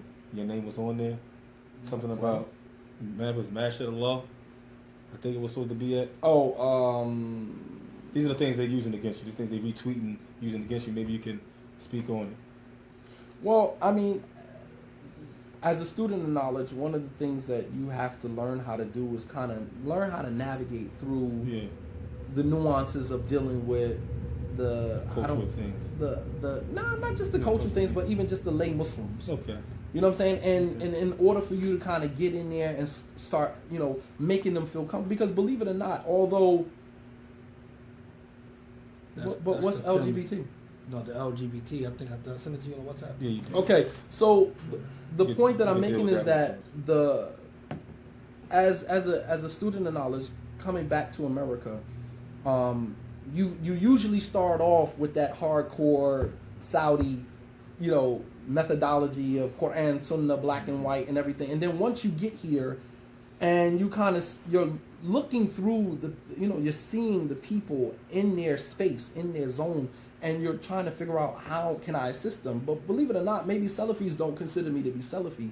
But on the other side, the other side of the Salafi community, people still look at me, I'm still stigmatized as a hardcore Salafi. Sometimes I walk through certain doors and they're like, all right, here come one of them Salafis. Now, mind you, the Salafi community might look at me like, man, that dude ain't Salafi. Right, that dude ain't no Salafi. But on the other side of that, the general body of the Muslims, they're looking at you and they're very uptight. They're very afraid. They're very scared because they know that is the community you come from. So regardless of what other Salafis say about you, in their eyes, you're still Salafi. And you still, profess this black and white version of Islam, Quran, Sunnah, Bid'ah. They don't, they don't know how to distinguish. They can't say, well, the Salafi community don't really see you to be Salafi. That doesn't change the way they see you. So sometimes you can't address every single thing. It's the same thing with UMM. They're like, oh, when UMM flyer go out, why isn't Shadeed Muhammad saying something about this? Why isn't Shadeed saying, because you can't address everything. When you in it, you got to pick and choose your battles. Because if you want to be of benefit to the people, then you got to pick and choose the things that you can address that actually really deserve addressing, and some stuff that you can just, you just ignore it. You see it until you can kind of get in there and start, even now, what I'm saying? Like now I think I have a place with a lot of, the general body of the Muslims here in Philadelphia, for the most part, that just look at the events that I'm invited to. You understand what I'm saying? They invite me to events that they would never invite any hardcore Salafi to. And I'm able to grab a microphone and I'm able to feed them the deen in a manner where they can digest it, where they can receive it well. You understand what I'm saying? And that's dawah. That is the marahil of giving dawah. These are the different levels of giving dawah. The Prophet ﷺ said, you're going to a people from the people of the book. You know what I'm saying? Why did he tell them that? So that you know your audience, you know your people. Does that mean that we turn a blind eye to blatant haram or blatant bid'ah, blatant? No, but you can't fight every single battle. You got to pick and choose the stuff. I mean, you can't imagine how many battles that I done went through at UMM board meetings and things like that. You don't know the arguments and the fights and the shouting and things like that. And the stances that I've taken against certain things, all you see is, oh, he didn't say nothing about this. Oh, look at this flyer down here. See, he's supporting this. A lot of times, some of the flyers go up, and I'm not in support of it. I don't support it. No, I'm not with that. No. You know, they had the whole, you know, play the movie in the masjid, and I'm just like, nah, I'm not cool with that. No, I'm not signing off on that. But it's in regular masjids don't function like Salafi masjids because it's not a dictatorship. The boards run the masajid. The imam is just an employee. You there, they don't really respect you like that. Number one, because you're a student of knowledge and you don't have money. You're not, you know, financially independent like that. Most of them know that you're there for the job. So they don't really respect you like that. They don't have a respect for knowledge, period. Our people don't. Yeah. You understand what I'm saying? So they don't respect you like that. Now, if you go to a Salafi community, it's not a respect. It's a fear. It's a fear. Salafi communities, for the most part, are ran on fear. It's not love, compassion, ta'awun, cooperation, or whatever. It's fear. I've sat amongst students of knowledge who would listen to a guy say something off the wall, won't say nothing because they're in fear that the brothers will attack him or go back to the sheikh and say, Sheikh, he did this. And I mean, they use that card on so many occasions, right? If I got a problem with you, I'm going to just sit and I'm going to ask you a couple of questions. Yeah, so what do you think about what Sheikh al-Islam and Taymiyyah? And I'll ask you some random minhaji issue, and I'll wait till you say something that I can kind of twist and turn, and then I'll go back to the Sheikh and I'll say, Sheikh, you know, it's a brother in our circle. You know, he's a good Salafi brother, but he holds this opinion about this. And then the Sheikh said, man, you know, iksil yadik, man, wash your hands of a brother like that. And they'll hold that. They won't say nothing to you about it. They'll hold it until they see that you are kind of maneuvering through and gaining some type of position or whatever. And then they'll say, you know, well, the Sheikh actually told us, you know, to wash our hands of you, but, you know, we think you're a good Muslim brother, but, you know, we think that, you know, you should fall back on that position because we don't want the Sheikh to warn against you. No, you understand what I'm saying? Blackmail. Right, Blackmail. Exactly. To kind of just keep you in your place. That's You know what I mean? wrong. So these are the games that are played, man. These are the games that are played. The last one, but the whole idea of Sakia and, you know, her movie or whatever the case may be, I went because I want to see what it's about. In order for you to change the game, you got to be a player. You know what I mean? Like, if you don't have a seat at the table, then you probably the dinner. You understand what I'm saying? Like, I'm not going to sit back and be talked about and be dogged out and disrespected, and I don't know what's being said. You got a lot of Muslim feminists or whatever the case may be, and they come at me hard. You know, but the only reason I know that is because I'm in those circles and I'm listening. I see what's going on. I'm not stupid. And I picked the time to address it, and that's on my time. I don't need to explain to anybody. The thing about it is that in our communities, there's no husnul dhan. You understand what I'm saying? There's no husnul dhan. So I remember towards my last year there, Abu Muslima came to the university. And as it is what he usually do, he comes to the Kuliya, to Dawah. That's the college he graduated from. And he's, you know, talking to some of the professors there. So a brother texts me, I'm in the College of Hadith, and he's like, yo, Abu Muslima's in the College Dawah. Well, let's go over there and give him some Dawah. So I'm like, you know, because we had some words some years ago, and I really didn't want to, you know, go there with him. So I'm like, all right, I'm going to come, but I'm not going to really say anything. So when we got there, you know, we're standing in the hallway. You know, students are walking back and forth or whatever. So then you got your crowd of hardcore Salafis over in the corner. I can see him from the corner of my eye. So I shake Abu Muslima's hand and, you know, how's you doing? How's the Dawah in East Orange? Whatever the case may be. And so the same brother, and Allah knows best whether this dude is even Muslim anymore. The same brother, he lived around the corner from me. So later on that night, I was on my way to the masjid to go pray. So we kind of crossed paths after the salat. And he was like, you know, I just want to give you some advice, Akhi. You know, because that's how they come off. I want to give you some advice, Akhi. I said, okay, what's your advice? He said, well, you know, I saw you earlier talking to Abu Muslima. I said, okay, what's your point? Guilty by association. He said, well, you know, you were smiling with him and things like that, Akhi, and you know he's a well-known person of bid'ah. So I said, so let me ask you a question. And see, this is the stuff that gets underneath their skin, because I don't just bite the bait. You understand what I'm saying? Like, you're not going to just, you're going to have to come better than that. You understand what I'm saying? So I said, okay, so let me get this straight. So because you saw me in the hallway talking to Abu Muslima, and you saw me laughing or smiling as I was speaking to him, you interpreted that as what? That's now my companion. That's now, you're on the religion of the person. Because I already know where they're going with it. So I said, so that I'm on the religion of the person that's my companion. I said, so Abu Muslim is now my companion? Because you saw me in the hallway talking to him. I said, Sheikh, please tell me, how many of our mashaykh, how many Salafi scholars who work in the university, who teach alongside of well-known Ikhwani teachers, and when they see him in the hallway, Assalamu alaikum, mashallah, kayf halik, and he's a known Ikhwani. I've seen Sheikh Muhammad bin Hadi do it. I've seen Sheikh this one do it. Sheikh Abdul Razak do it. I've seen all of them do it. These are their colleagues. These are the people that they work next to. Are they going to just ignore them and not speak to them when they see them in the hallway? What do they do when they have to meet in the teacher's lounge and have a teacher's meeting? They're not going to speak to them. This is the person you work next to. I said, so when you see me giving salams to someone, shaking their hand, or, speaking to them, or whatever the case may be, smiling with them, I said, what was I supposed to do to validate your point? Me mug him, not give him the greeting of salam? I said, who's going to be receptive to that? Your whole concept of dawah is twisted, man. It is. It's twisted. It is. And to be honest with you, I am afraid today. I do not call these brothers Salafi. I'm just being honest with you. These brothers, in my eyes, are not Salafi. They have done nothing other than what other people of deviance have done. They have taken bits and pieces of the haqq, and they have co-opted it, and they have manipulated it to create their own methodology. Oh. Nothing that you see these brothers do, say, propagate is anything you find the Salaf doing. Tell me one thing. Tell me one thing. This whole idea, the guy just gave a khutbah the last week, or gave a lecture, and he said, having a girlfriend is better than sitting with Shadid Muhammad or Tahir Wise. We're drinking alcohol too. Wallahi, what you're doing, let me tell you what you're doing, right? This is none other than the methodology of the Murji'ah, right? Where sins are not that bad. They don't really affect me like that. No. So when you say something like sitting with the people of deviance is worse than fornication and drinking khamr. Okay, so first of all, genius, when the scholars made those type of statements, they made them to an environment that had already shunned sin.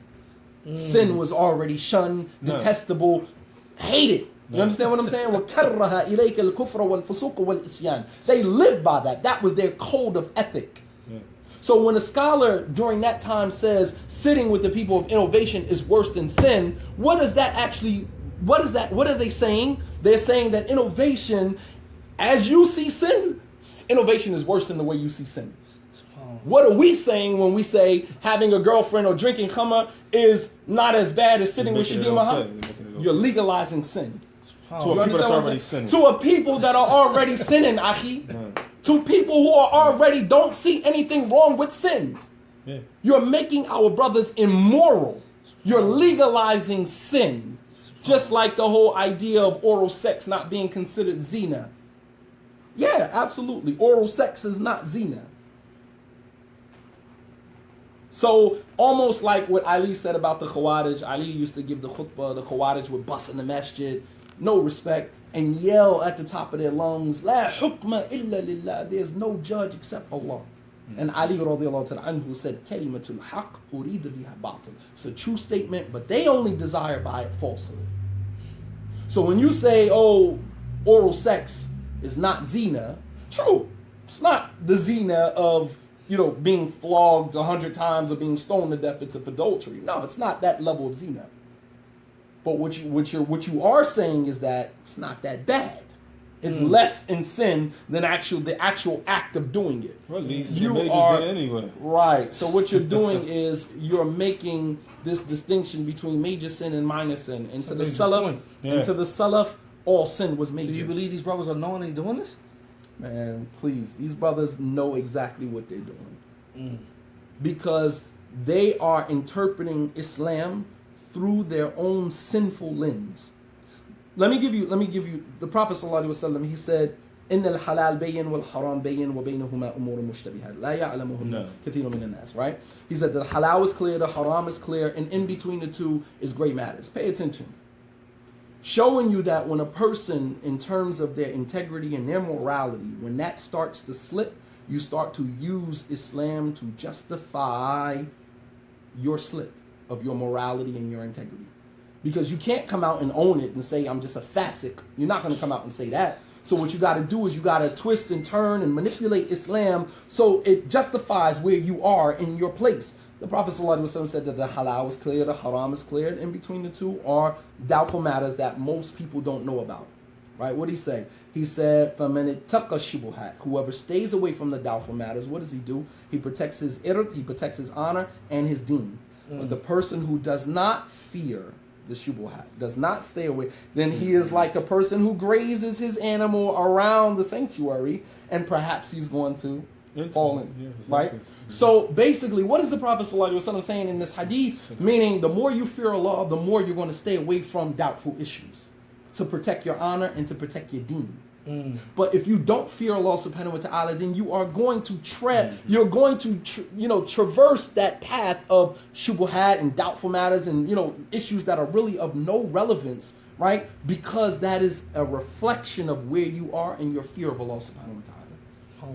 People who fear Allah subhanahu wa ta'ala, they stay away from them. You will never hear the Salaf uttering a comment like sin is not as bad as bid'ah amongst the people who are already immersed in sin. Because what you're doing is you're already enhancing, you're giving them a pass to sin. Yes. So as long as I stay away from Shadeed Muhammad, I'm good. But you got your pants above your ankles, you got a liquor bottle in your back pocket, right? Or you got a gun on you that is an unregistered weapon. You hang out with drug dealers, but you're not committing bid'ah. So as long as you stay away from bid'ah, you're good. Now we see it right there here. We see the brothers, they got their pants cut, got big beards. You're the biggest drug dealer in the neighborhood, but we deviants. Right. Won't pray behind us enough. Absolutely. They won't pray behind you. Saying to yourself, dude, you need to pray behind somebody. Somebody, yeah. What the hell you mean I don't take from him? Dude, you ought to take from somebody. What you mean you don't take from him? You don't take from nobody. So let me ask you this. What do you think, honestly, what do you think can be an advice for the lay people? The lay people, and getting past this stuff and really trying to really move on and build something more better, in practical terms. What do you think is better for the lay people? Number one, brothers and sisters have to detach themselves from the personalities that they have created, in this image that these people that they have created in their mind that they're infallible. Because if you keep telling yourself, these brothers are Salafi, nothing wrong with them, brothers just hating on them, whatever, you keep telling yourself that, you adopt the mentality of the people of innovation. And this is why the scholars say people of innovation won't repent, because they don't never see anything wrong with their innovation. So as long as you don't ever see anything wrong with these guys and everything everybody is levying against them, everything that people are saying against them, they hating on them, they don't like them just because of this, then you're going to remain stuck in that box. And is nothing that anybody can do to help you with that. And that is as a result of raising people above the status that they are supposed to have. Aisha radiallahu ta'ala anha, she said, "Umirna an nunazzila an-nas manazilahum." We have been commanded to put everybody in their proper place. Everybody has a place. Nobody is above the place that Allah subhanahu wa ta'ala gave them. Not me, not Shadeed Muhammad, not nobody. Nobody is above that. Imam Malik rahimahullah ta'ala, he said, "Kullun yu'khad min qawlihi aw yurad illa sahibu hadha al-qabr." He said any person's opinion could be accepted or rejected except the man in that grave right there. And he pointed to the grave of the Prophet ﷺ. So it shows you the more you increase in knowledge, you don't see other human beings in that light. There's only one man that I see in that particular light, and that's the Messenger of Allah ﷺ. I don't see no other man, and that doesn't mean I don't have respect for scholars, but I don't obey your command. Your command is not the final call for me that I'm going to obey. No. I'm going to weigh what you say against what Allah said, what His Messenger said, and as the scholars also say, if you want to know the mistakes of your scholars, sit with other than them. So if you only taken from this small group of brothers, you're never going to know the other side. You're never going to be able to see the mistakes in them, because that's the only people, you're only sipping from one particular source. So, in terms of the, I don't like to say lay people, but just the common folk, just the regular Muslims, We have to remove ourselves from this personality attachment, man. That's a form of shirk, man. You know, this personality worship, you know what I'm saying? This ta'abbud, this shakhsiyah, worshiping personalities from the scholars all the way down, man. We love the Mashaykh. As Ibn Qayyim rahimahullah ta'ala said about Ibn Taymiyyah, he said, Shaykhuna habbu ilayna wal haqqa habbu ilayna minhu. That Ibn Taymiyyah is our Shaykh and he's beloved to us, but we love the truth more than we love him. No. You know what I mean? And that is putting Abu Bakr radiallahu ta'ala anhu did the same thing with the Prophet sallallahu alaihi wasallam. He said, Man kana ya'budu Muhammad fa inna Muhammad qad mata. You know what I mean? That whoever was worshiping Muhammad is dead. This ain't about personality worship. This ain't about that. And brothers and sisters need to detach yourself from that, because this is how that cult mentality starts. You see this person as the imam, and there is no removing him from your eyes. Nothing he can do, nothing. And I mean, that's evidenced by the years of atrocities that many of these brothers have been guilty of. And for the life of me, I still can't figure why these people are even still relevant. Why are they relevant? Your Dawood Adibs, your Hassan Sama, why are they relevant? Why are they even relevant today? Why do people even still listen to them? I mean, people can say, well, why people still listen to Shadeed Muhammad? All you got to do is to look at the substance. Skip me. Remove me from the equation and look at what I bring to the table. Don't look at my personality. Forget Shadeed Muhammad, the personality. That ain't even my real name. That's neither here nor there. Let's look at what the person is bringing to the table. How many communities, how many lives have you touched? How many people's lives have you changed? How many communities have you transformed? How much dawah have you brought to the community in order to, bring these people back? That's what's important. It ain't about the personality, man. And to be honest with you, if you 10 years into it and you still giving lectures about Shadeed Muhammad, you signed your own death warrant, man. You're a death wish. I just can't figure why a person can get up and give a khutbah about Shadeed Muhammad from 2009 all the way to 2017, and people still take you serious. I can't. No, subhanAllah. I can't even understand why that's, and people need to educate themselves. I believe that throughout all of this, people were going to lectures and conferences and all of that stuff just for the hype of it. Just for the hype of it. Just for the commercialization of the Salafi Dawah. We commercialized this joint and we played it out of pocket. And there was no real learning going on. There was no real studying of Islam. There's no way in the world Salafiyah has been in these communities all of these years, maybe 2 decades, and you go to somebody with a simple matter of Aqidah and they can't tell you anything. But yet they can tell you what a sheikh said about this one and what a sheikh said about that one. Like, we hustling backwards, man. It's counterproductive. No. It's counterproductive. There's no real learning going on because the brothers who are at the helm, at the forefront of the Salafi Dawah, they themselves are not learned. They're not learned. You can tell by the way that they teach. Anytime you're sitting with a book in front of you and all you can do is read what's in front of you and regurgitate what the sheikh said here and the sheikh is saying here and the sheikh is saying here, and that's the best that you can offer the community, man. You got 2 years of that and we're done with you. Your shelf life is 2 years. Because the needs of the community will overshadow what you have the ability to offer to the community. Yep. Which is why in many of the Salafi communities it's a revolving door. The average Salafi is between 2 to 5 years before he realizes that this is no longer working for me, I need something else. The Aqidah piece and the Minhaj piece, that's good. But people have real problems. People have children that are suffering from all types of mental disorders. People have children that are gay.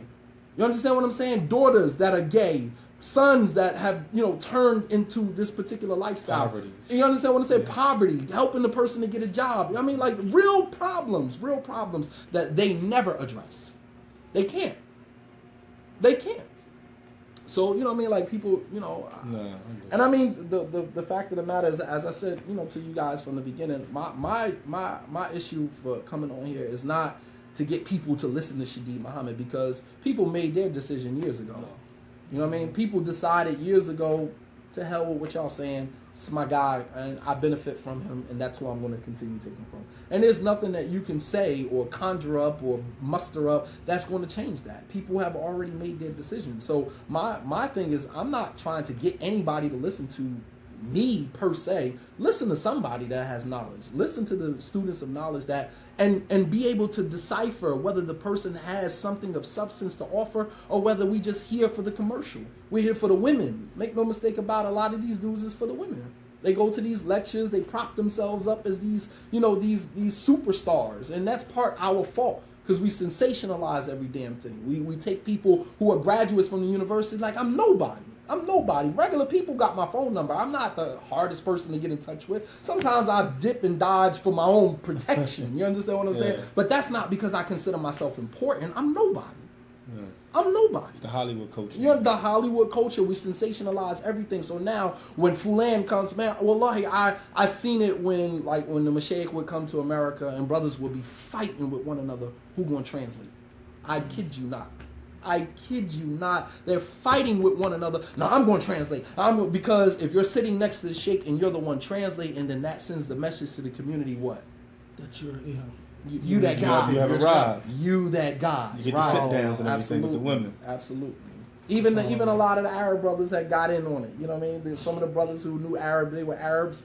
Some of the Yemeni brothers who knew English. When some of the Mashaykh came here, they kind of bump a brother out the way. No, I'm going to translate for the sheikh. They'll go pick the sheikh up from the airport. You intercepting the sheikh. One brother, Akil Ingram, organized for the sheikh to come here. Y'all leave Philly and go to the airport and, snatch the sheikh before he can get there. You understand what I'm saying? And you taking him around to your different places. You know what I mean? So people can see you with the sheikh. You know what I mean? It's sad, man. It's no sad, sincerity, man. No, none whatsoever. So in terms of alternative services, if in the event that these particular brothers, they are exposed, and we ask Allah Jalla wa'ala to remove any filth, anything, not to bash. This interview is not to bash anyone. But in reality, the brother had a side. There's two sides to every story. Now everyone can hear his side. For those who already been following him, they already know his side. And they know that the position that they have. We had challenged these brothers to bring forth some Jarh Mufassir. They have yet to produce it. It's always general. Stay away from Shadid. Stay away from Tahir. No, they gave me 31 points. I failed to mention that. They gave me 31 points. See, this is the game they play. They did the same thing to Abu Layla. They did the same thing to Tahir. They play this game, right? So we got all of these points against you, right? So Abu Ramesa hands me a paper. I'm going to make Umrah. 31 issues that you got to clarify, okay? So I got to like 3, and I'm just like, all right, I'm not going through all of this, man. You got to be kidding. Because this is the game. Because although there's 31 issues on the paper, even if I came in front of a public audience and I said, I was wrong on number 1, I was wrong on number 2, I've clarified number 3, then it would still not be over. You understand what I'm saying? They're going to keep playing that game over and over. It's never going to be over. See, he admit that he's wrong here. See, he admit that he's wrong right, here. Exactly. Even after the whole, he said that the Sahaba different in Aqidah, and I came back and I translated what Sheikh Wasiullah said or whatever, and I said, it probably wasn't appropriate. Many people's like, I never heard that.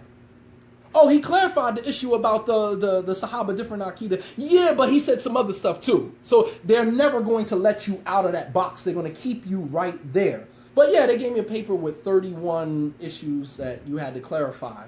So let me tell you what I did with those 31 issues. So we went to Medina. Sheikh Saleh Suhaimi and some of the other Mashaykh were Sheikh Suleiman al-Ruhaili. Some of the other Mashaykh was at the house. And, as we do when we go make Umrah, we go meet with the scholars. So we got in the meeting, they gave the lecture. We were just sitting around talking. It was myself, I believe Abu Muhammad was there. Abu Muhammad was there, actually. Tahir, there was a couple other students that was there. So Sheikh Suleiman al-Ruhaili is sitting on the side of me, and I said, Sheikh, can I show you? So he was like, Shadid, because he had already heard some of the stuff.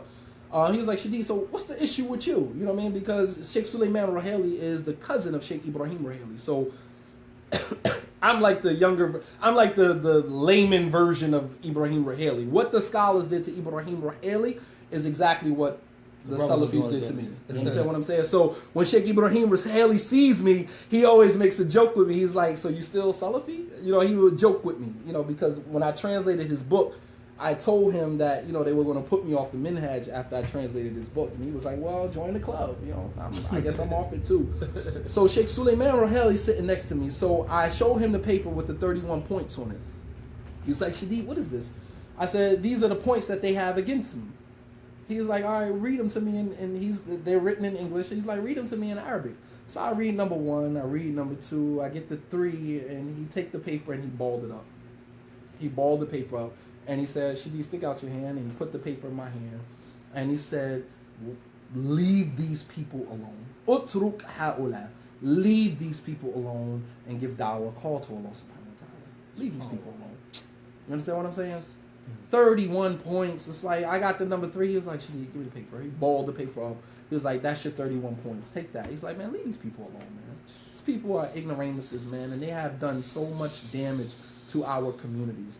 Husband and wives have been fragmented. This is how you know this cannot possibly be the Dawah of Salafiyah in its most pristine form. No, because there's no way that in the history of the Dawah of Salafiyah, when we read the books and we see the Dawah coming into areas and we see those areas become better. But when we see it come amongst us, we saw us get worse. So what happened? It couldn't have been Salafiyah. It's not Salafiyah. And I refuse, from this day forward, I've said it in the past, I refuse to call these brothers Salafis.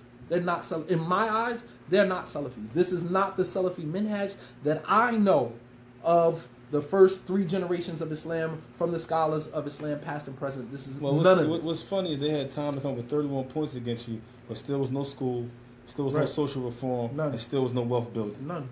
And the 31 points wasn't even like publicized. Like, why didn't you just put it on the internet?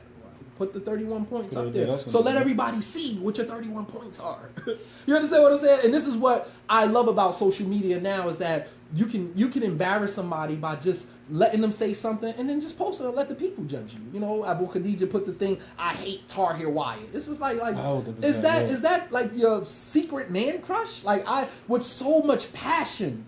It's a conversation between him and Anwar Wright. I don't follow these guys. I mean, these guys are like the least of the priorities in my life. And so a brother sends me a screenshot of this conversation between Abu Khadeejah and Anwar Wright. And Abu Khadijah's like, wallahi, I hate Tahir Wyatt for the sake of Allah. And I'm looking at the comment, and I just said, well, I just want to see what the people will have to say about it. So I took it, and I posted it on Twitter. And this is where all of the recent problems with Shadi Muhammad rehashed from, because Abu Khadeejah was in his feelings, and then he made a phone call here and told the brothers, y'all need to turn the heat up on Shadi. He did this, he did that. So now, that's how they function. Trust and believe. They do not do anything independent. They ain't that smart, number one. They're not that smart. They get a call from Abu Khadeejah, they get a call from this one or that one, and they go and they execute. That's what they do. Because as African Americans, that's all we're really good for anyway. We don't call any shots. They don't call no shots. They're not shot callers. These guys, they follow the commandments that have been given to them, following the chain of command. You know, so this is where all this recent, because I mean, for a time, my name wasn't even mentioned. So why this whole brash of Shadi Muhammad lectures, khutbahs, like where did all of this come from? Because I put that on the internet. He was in his feelings, and he called over here and he told the brothers what I did. And so now they got to turn the heat up. And, you know, it'll die down because it gets tired. Nobody's really responding to it like that. I mean, no. You know, you think they will ever respond? In terms respond to what? Academically. They didn't respond to they're not qualified to respond academically. They're not. Many of them can barely speak English properly, can give you an English sentence correctly. And many of them can barely give you an Arabic sentence correctly. These brothers are not educated. I'm telling you. I'm telling you. You know, Mufti had already threatened to expose Anwar's, grades. Like, don't go there. You know what I mean? Don't let people put your grades out there, man. I would like to ask this last thing about your opinion about me and Abu Zayd, what we're doing with our videos, what we started doing maybe almost 2 months ago, in response to what we consider to be a cult, Hadadiyya and his Biyah, which has totally annihilated our people in our communities. The inner cities that Islam is in, there has been some cosmetic changes, but in reality, this cult has basically annihilated the Dawah. So me and his brother went on this campaign, not to crush the brothers. We make dua for them. We don't slander, we don't mention their sins, we don't do any of that. We just bring in questions and say, you got to answer these questions academically, because what you're doing is wrong, it's innovation, and we want answers. So what would be your opinion about what we're doing down here at the library? Well, I first became aware of the video when Ali Davis actually sent me the video that he did. And, my life is like, from the moment I wake up to the moment I go to sleep, my life just moves very quickly. Mm-hmm. So I didn't have a chance to kind of look at it in depth. I kind of listened to it or whatever case, maybe about 10-15 minutes of it. And I thought that the platform, like, although very basic, is definitely given brothers who otherwise wouldn't have had an opportunity, you know, to reach out to the people. I think it's khair, man. I think it's good that you guys are and I mean, even provide platforms for them dudes. Invite them. Yeah, we have. Invite they refuse. them. They said they never get They Dawah. refuse. We don't get Dawah with us. Yeah. You know, we Ikhwani, Hizbi It's a lovers. rat hole and stuff like that. That's And cool. they call us Rawabida. Like we Rawabida because of the way of using the net and doing this right here. It seemed like we get Rawabida means the lay people that will speak about matters that are above there. That's the hadith of Prophet. Yeah, exactly. So they're saying that's what we're doing. By doing this and opening these platforms, that's what we're doing here. But you're not speaking. You're creating platforms for, you know, and whether you were speaking and you weren't speaking, you still have a voice. This is still your culture. This is still your community, and you should still have a right to speak out against the atrocities that have been done. That's your God-given right. Allah Subhanahu wa Taala gave you that right, and nobody has a right to say that you have to be this or that to speak out against. We have a general command, al-amru bil ma'ruf wa nahyu 'anil munkar. That is based upon whatever your level to do that is. Mm-hmm. So that we don't take that, strip a person of amru bil ma'ruf or nahy anil munkar. We don't strip a person of that because he's ignorant. He can enjoin what is good and forbid what's evil based upon what is within his ability. Wherever that ability is. If it's, you know, to change it with your hands or to change it with your mouth or to change it with hating it in your heart, whatever that level is, you still have an obligation to enjoy what is good and forbidden what's evil. And what you guys are doing is you're giving those who do have influence, giving them a platform to reach out to a certain group of people. Because, I mean, to be honest with you, the common Muslims out here, they don't really care about this stuff. I would never be able to share this video on my social media page. I wouldn't do it. I wouldn't do it because it would be opening up something many of them don't even know about this stuff. You understand what I'm saying? Like, I don't even talk about this stuff. So I wouldn't even spread this on my Facebook page, you know what I mean, to open up a can of worms that is not necessary because there are not factors in, you know, on my side of town. The people that I convey Islam to, they're not factors. I have almost 6,000 people on just one Facebook page of mine. They don't care about this stuff. If I posted this tonight on my Facebook page, it would not go viral because the people, they will look at it and he talking about something. They don't want to hear that stuff. They don't want to hear it. Exactly. You know, whereas here's a certain fight.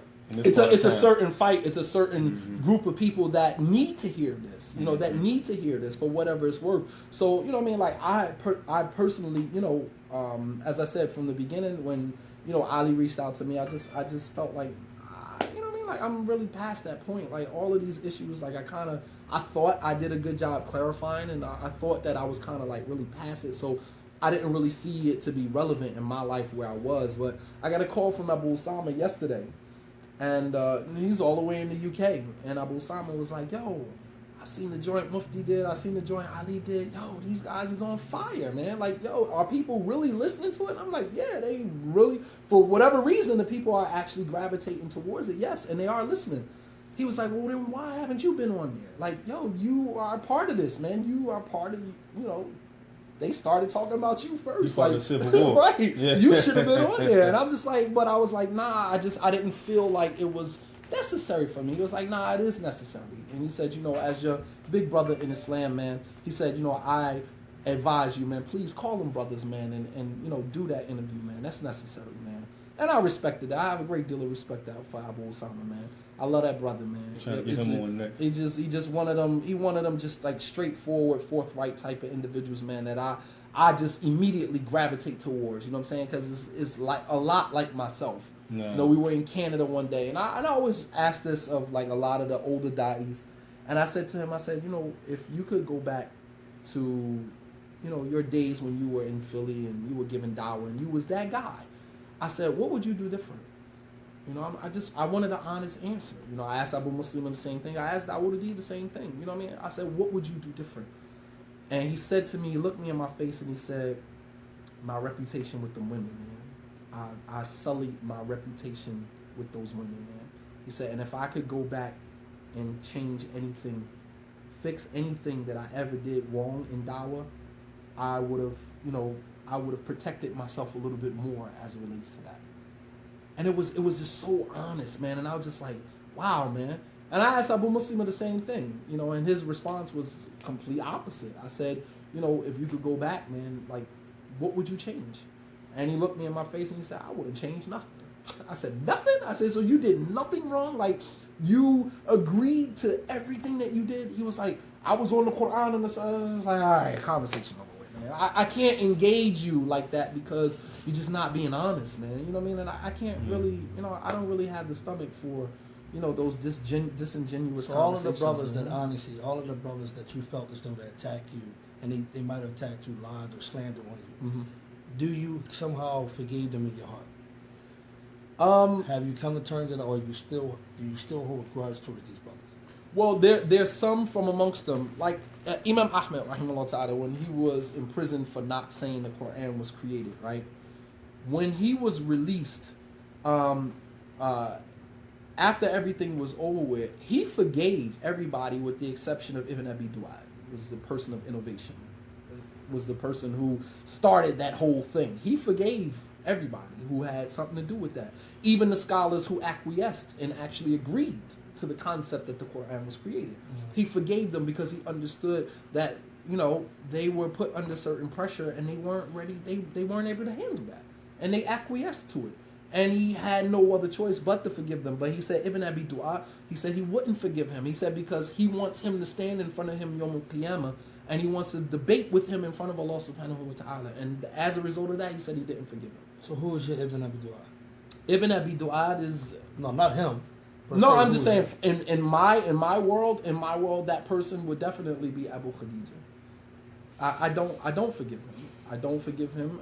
And I think that, for what it's worth, man, I just think that there's a bigger machine behind these guys, man. They're not operating independently. There's no way that they're. You gotta think that there's something major behind them. You understand what I'm saying? The rest of these guys, your Anwar Wrights, your Jamels, your Fitches, your this person, that person, these guys is pawns, man. You know what I mean? Which is why I never spoke out against any of them. You know what I mean? Like, they're pawns. And the fact of the matter is, a lot of them don't realize that if you keep playing this game, Allah subhanahu wa ta'ala may harden your heart to the point where you leave Islam. We've seen students of knowledge leave Islam because of this stuff. The same person who was involved with this whole ordeal with Abu Muslima from the very beginning, Abdurrahman Hernan, right? Hernando. His name used to be Abdurrahman. He's not even a Muslim anymore.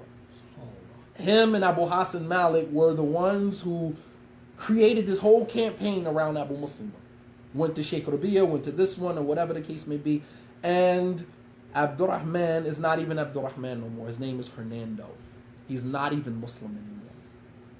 And when brothers went to Sheikh Rabi'a and told him, and Sheikh Rabi'a said, that was the thing that I feared for him when he was here in the university.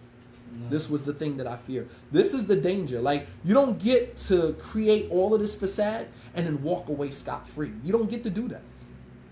We've seen people who have done less than that and have been met with, harsh punishment in this life as well as in the hereafter, man. Like, this is not like, you can't play with Allah subhanahu wa ta'ala's servants, man. These are the servants of Allah subhanahu wa ta'ala. The Prophet sallallahu alaihi wasallam, he said, Allahumma inni la uharriju haqq al-da'ifain, al-yatim wal-mar'a. He said, oh Allah, I send a promise that I will extract retribution for the right of the two weak people in my community, and that is the orphan and women. If you violate the right of the orphan or the right of the woman, he said, Inni uharriju haqq al-da'ifain. I promise, by Allah, I promise, I will extract retribution for the two weak people in my community, that is the orphan and the woman in our community. You can't, the Prophet ﷺ said, Allahumma man shaqqa ala ummati fa shaqquka alayhi. Oh Allah, whoever is harsh with my ummah, be harsh with them. Don't think, for you brothers and sisters that are listening, that take pleasure in following behind these brothers, not giving people salams, backbiting people, slandering people. It's one thing to say that I'm a deviant and then state why I'm a deviant. It's another thing to say the deviant Shadeed Muhammad and not have any dalil to back that up. You understand what I'm saying? And these brothers don't have to answer for like, listen, don't say what the scholars... They've been having the common folks call you a deviant. Yeah. And to this day, we have not seen no dalil. Right. We have a statement that is dal wa mudil from Sheikh Ubayd, hafidhullah. However, that is not even Jarh Mufassal. That's not even detailed. And it was based off of information that was fed to the Sheikh and turned to the paradigm shift. The funny As part, you were yeah. giving us the background about it. Yeah, the funny part is, after 8 years of being in Egypt, I got off the airplane. The first thing I was asked about was Tahir, Wahid, Mufti, and you. I'm like, I didn't even know you. Right. I met Tahir before, but I knew Mufti. I'm like, and this is the whole other thing is that, you know, you testing people with people who you deem to be people of deviance that many of the people don't even know about. I have brothers, and I mean, this is rule number 1 in the Salafi Dawah, that you don't make somebody famous by warning against them amongst people who don't know about them. You understand what I'm saying? Like, many of the students of knowledge are famous right now because of their warning against them. I got a brother, my man Abu Shahada from Canada. Man, he reached out to me one day, and he was like, yo, I want to invite you into Canada, whatever the case may be. And he said, you know, the only reason that I actually reached out to you, I said, I didn't even know you.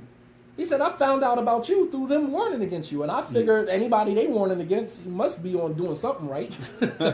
And he just called me the other day asking for Ali Davis's number because, you know, of what he did. He's like, you know, these guys keep making the students of knowledge famous. And this rule number 1 in the Salafi Dawah, you do not warn against somebody in an environment where they are not known amongst those people. Because you're making them famous. So you can see how Allah subhanahu wa ta'ala is turning their own dawah on them. And then you're making comments like, you know, sitting with the people of deviance is worse than, you know, drinking khamar and having a girlfriend. Your dawah is flipping over on you because the people that you are feeding that concept to are never going to carry on the Salafi dawah. There will be no second generation of the Salafi Dawah amongst those brothers because of concepts that you are feeding to your community like that. When you feed information like that to a community that is already struggling with morality, already struggling with integrity, already struggling with matters of zina and adultery and fornication, struggling with these issues, and you feed them a concept like that, you are only contributing to your own destruction.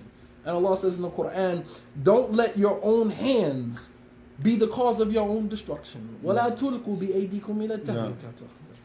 And this is exactly what they're doing. They're the cause of their own destruction. You know what I mean? You get on the minbar and you start talking about another person, and then somebody in the crowd says, I ain't come here for that. I ain't never coming here again. And they leave. And they have a revolving door. They're not going out giving da'wah to people. What they do, their vast majority of many of their clubhouses that we call masjids are occupied by brothers who come home from prison. Make no mistake about that. Because they don't go out to the general community and give da'wah. Da'wah has stopped. They're no longer, it used to be the Salafi da'wah.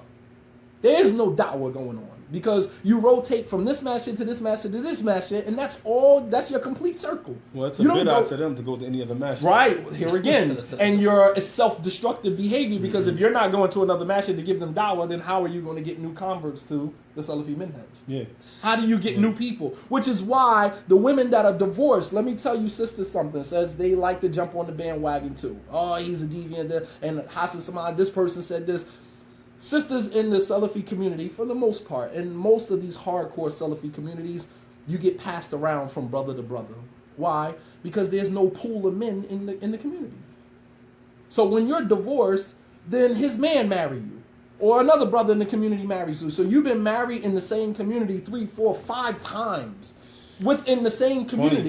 You understand what I'm saying? Because there is no new brothers in the community. So you're just being passed around from one brother to the next brother to the next brother until you get tired, and then you come down to 15th Street and you, with your niqab on, asking, is there any brothers in the community looking to get married? Because you're tired of being passed around from brother to brother. That's self-destructive behavior, man. And as my grandmother said, man, if you like it, I love it, man. If that's what you on, and the thing is that brother said, well, you know, I never warned against Germantown. I never told people not to go there. Even when people came down 15th Street or whatever, I never told the people not to go there. I never warned. I never gave one khutbah. The whole time that I was at UMM for 3 years, I never once mentioned any one of their names on the minbar. Even when parallel, on same Jumu'ah, same Friday, they up at Germantown giving a khutbah about me, while I'm giving a khutbah about something else. I never mentioned them in the khutbah. I never warned against Germantown Masjid because I felt like Germantown Masjid does serve a purpose.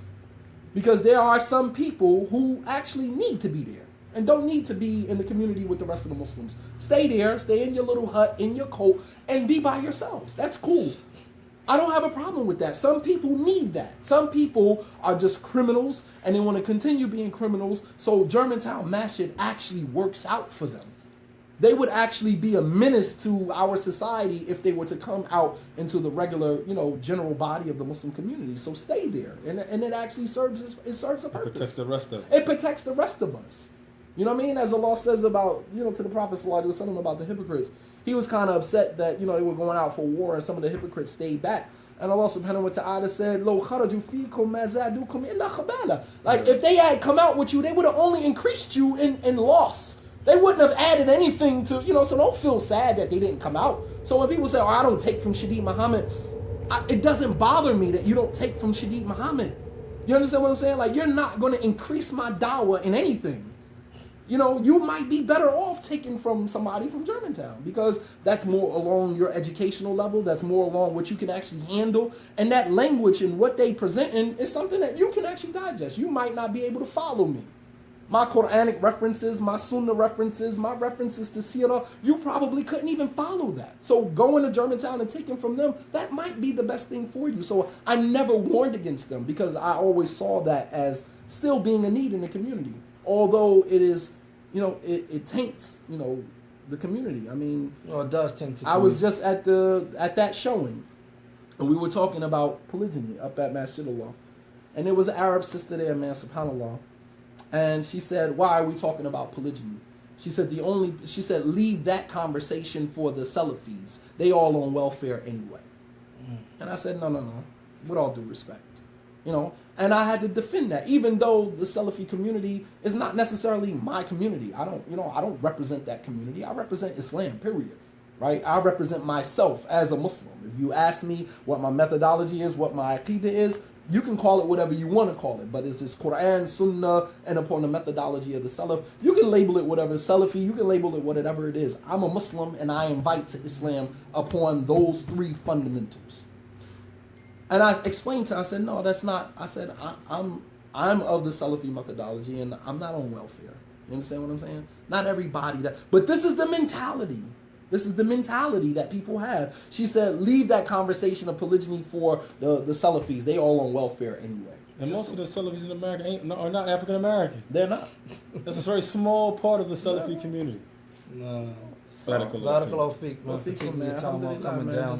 Hopefully, for some of the answers that you brothers, your naysayers keep saying, the brother answered them, alhamdulillah. We're not going to keep going back and forth for people who are stuck not on realities. Again, if they have questions, with all due respect, if they have questions, like I'm a public figure. It's not hard to reach out to me. And you can I'm in Philly at least once a week. I mean, like I plaster all over the internet where I'm going to be. So if you needed to see me, if you needed to ask me something, you can present your proofs, your evidence, and come down and talk to the man. Okay. Alhamdulillah, mashallah. But we thank the brother for coming. Allah subhanahu wa ta'ala reward you brothers, man, and keep you guys mukhliseen lahuddin, keep him, sincere in what you're doing to Allah subhanahu wa ta'ala, and create those platforms. And I mean, like I said, even inviting them, if they don't want to come, then that's on them. But you've extended the invite. You've given them an opportunity so as to not be biased. It's not that we're just creating a platform for people who are against you, but we even offered you. If you refuse, then that's your fault. That's your fault. And they have refused. They have refused. And they have refused. Right. On many occasions. On many occasions. Privately, we talked to him also. No. Privately, the brother went to him, and they still refused. Because Islah is not the goal. SubhanAllah. And I mean, we pray that Allah subhanahu wa ta'ala keep us all guided upon what is correct. We pray that Allah subhanahu wa ta'ala unify the hearts of the people that, have been, separated and fragmented and segregated due to the Salafi Dawah is not supposed to separate people. Salafi Dawah separates haq from batil, not separate husband from wife. Not separate a father from his children because the children turn to the father and say, you ain't Salafi. That ain't the Salafi Dawah. Salafi Dawah teaches the children to be respectful to their parents. It separates haq from batil, sunnah from bid'ah, not husband from wife, not father from his family. I mean. Barakallahu feekum. Wa feekum. Jazakallahu khairan wa bihamdika ashhadu an la ilaha illa anta astaghfiruka wa atubu ilayk. Jazakallahu khairan for watching on the night shift.